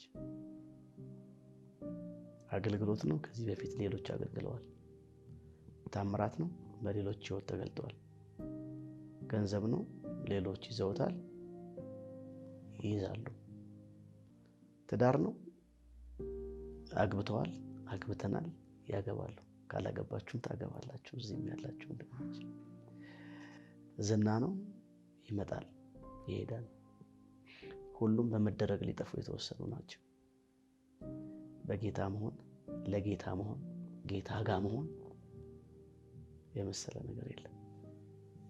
እስቲ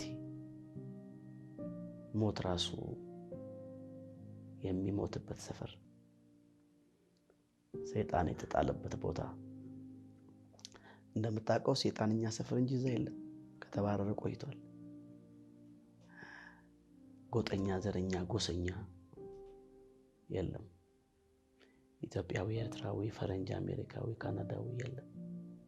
የእግዚአብሔር ልጆች ከቅዱሳን መላእክቱ ጋር ጌታቸውን ኢየሱስ ክርስቶስን እነ ጳውሎስ፣ እነ ዳዊት፣ እነ ጴጥሮስ ባሉበት ሰፈር የእግዚአብሔር ቃል እንደሚነግረን በጽዮን ተራራ ላይ አላፋት መላእክት ወደ ተሰበሰቡበት የጻድቃን መንፈሶች ያሉበት ደርሳችኋል እኮ ነው የሚለው። ኦሬዲ እኮ ደርሰናል አይደል? በሰማያዊ ስፍራ በመንፈሳዊ በረከት እኮ ተባርከናል። አሁን ደግሞ በጌታችን በኢየሱስ ክርስቶስ ዳግም መምጣት፣ በቤተ ክርስቲያን መነጠቅ፣ ወይ ደግሞ እኛ ወደ ጌታ በመሄድ የምንቀላቀለው ዓለም አለ። በጉ ብርሃን የሆነበት ወርሺፕ የምናደርግበት፣ የጎሪጥ ማንተያይበት፣ ረጅም አጭር ጥቁር ቀይ የማይባልበት አይደል? ዲኖሚኔሽን የሌለበት የእግዚአብሔር ልጆች በዜማ ያለ መሰልቸት ርጅና የሌለበት ደስ አይለ ሃፒ በርዝዴይ የማትባልበት ማለት ነው። እና ሌላ ሰፈር ሪል ነው እኮ ሪል ነው። በዚሁ ጋር ያይጂ አንድ ነገር ልንገር፣ አይመስለንም አንዳንዴ። ጨዋታው እኮ አልቋል። በነገራችን ላይ እኛ ሰፈር ነው ያላለቀ ይመስለን። እኔ ልጆኜ የኳስ ጨዋታ በአንድ ቤት ውስጥ የሚያሳየን ልጅ ነበር፣ በስክሪን አድርጎ ማለት ነው። እና በቪኤችኤስ የሚባል ካሴት ናት እየደረሰበታል። ግሬት እሱን ከፍቶ ነው የሚያሳየን። እና ተሰብስበን የሰፈር ልጆች ህፃናትም አይደለም፣ ቢጫ ለባሽ ያሸንፋል፣ ቀይ ለባሽ ያሸንፋል እንላለን። ያለቀ ጨዋታ ነው ከፍቶ የሚያሳየን። እና እናሲዝ ይባላል እንደውም እንትን ያሸንፋል፣ እንትን ያሸንፋል። አልቋል ኦሬዲ፣ ያለቀ ጨዋታ ላይ ነው። ያላለቀ የመሰለን እኛ ስላላየነው ነው።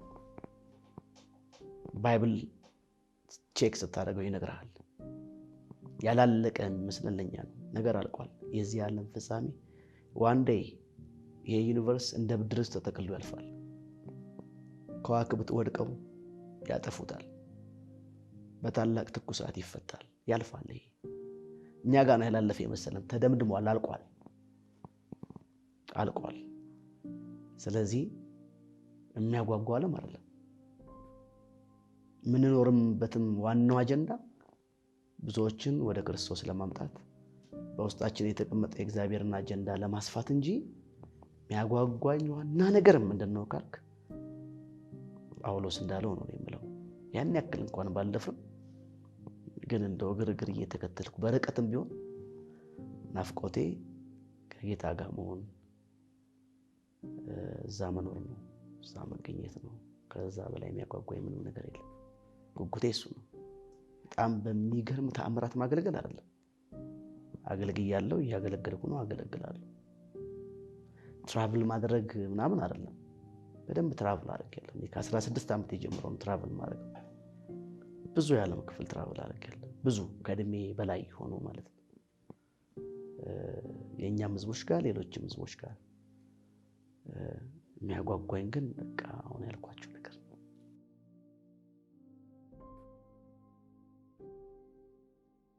በምድር ያለን ቆይታ በዘላለማዊነት ውስጥ ያለ አንድ ሰሞን ነው ብዬ አስባለሁ። ይሄ ሰሞን ግን ዘላለማችንን ይወስነዋል።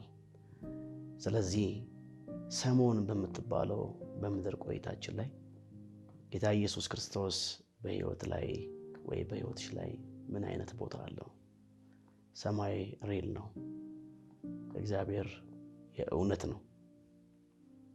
ወደዛኛው ዓለም ለመግባት ደግሞ የተቀመጠልን በር የእግዚአብሔር ቃል በዮሐንስ ወንጌል ምዕራፍ 14 ቁጥር 6 እንደሚናገር እውነትም ሕይወትም መንገድም እኔ ነኝ፣ በእኔ ካልሆነ በስተቀር ወደ አብ የሚመጣ የለም አለ ጌታ ኢየሱስ። በሩ እሱ ነው። የሕይወት እንጀራ እሱ ነው። የዘላለም አምላክ እሱ ነው። እግዚአብሔር ታሪካችንን ሊቀይረው ያዘጋጀልን ብቸኛ የመዳን መንገድ የእግዚአብሔር ቃል እንደሚናገር ኢየሱስ ክርስቶስ ጌታ እንደሆነ በልብ ብታምን እግዚአብሔር ከሙታን እንዳስነሳው በአፍ ብትመሰክር ትድናለህ ይላል። ይህንን ብቻ አድርጎ አይገርምም? ተራራ ሳይወጣ ጉድጓድ ሳይቆፈር ወዲና ወዲህ ሳይንከራተት እግዚአብሔር አንድ ብቸኛ ቀላል የሚመስል ግን ዘላለማን የሚወስን በር አዘጋጅቷል። እሱም ኢየሱስ ክርስቶስ ጌታ እንደሆነ በልብ አምነህ ከሙታን እንደተነሳ በአፍ መስክረህ የምትድንበት በር ነው። ወንድሜ ይሄንን እህቴንን እንደ ስጦታ አድርጌ ማስተላለፍ ፈልጋለሁ። ለአማኞችም ተመሳሳይ በሆነ መልኩ የተቀበልነው ሕይወት የምንጠነቀቅለት ሕይወት ነው። በነጻ ተሰጥቶናል እንጂ ዋጋ የተከፈለበት ሕይወት ተቀብለናል። ሕይወታችንን መዳናችንን ከጌታ ጋር ያለን ቆይታ ቸል እንዳንለው የሚመጣ ጌታ ስላለ ባለቤቷን እንደምትጠብቅ ሙሽራ ራሳችንን አቆነጃጅተን ያ ብቻ ሳይሆን የሚመጣ ጌታ እንዳለ ሰው ተዘጋጅተን እያንዳንዱ እንቅስቃሴዎቻችንን በጥንቃቄ እንድናደርግ ለመክር ፈልጋለሁ። ጌታ ኢየሱስ ይባርካችሁ።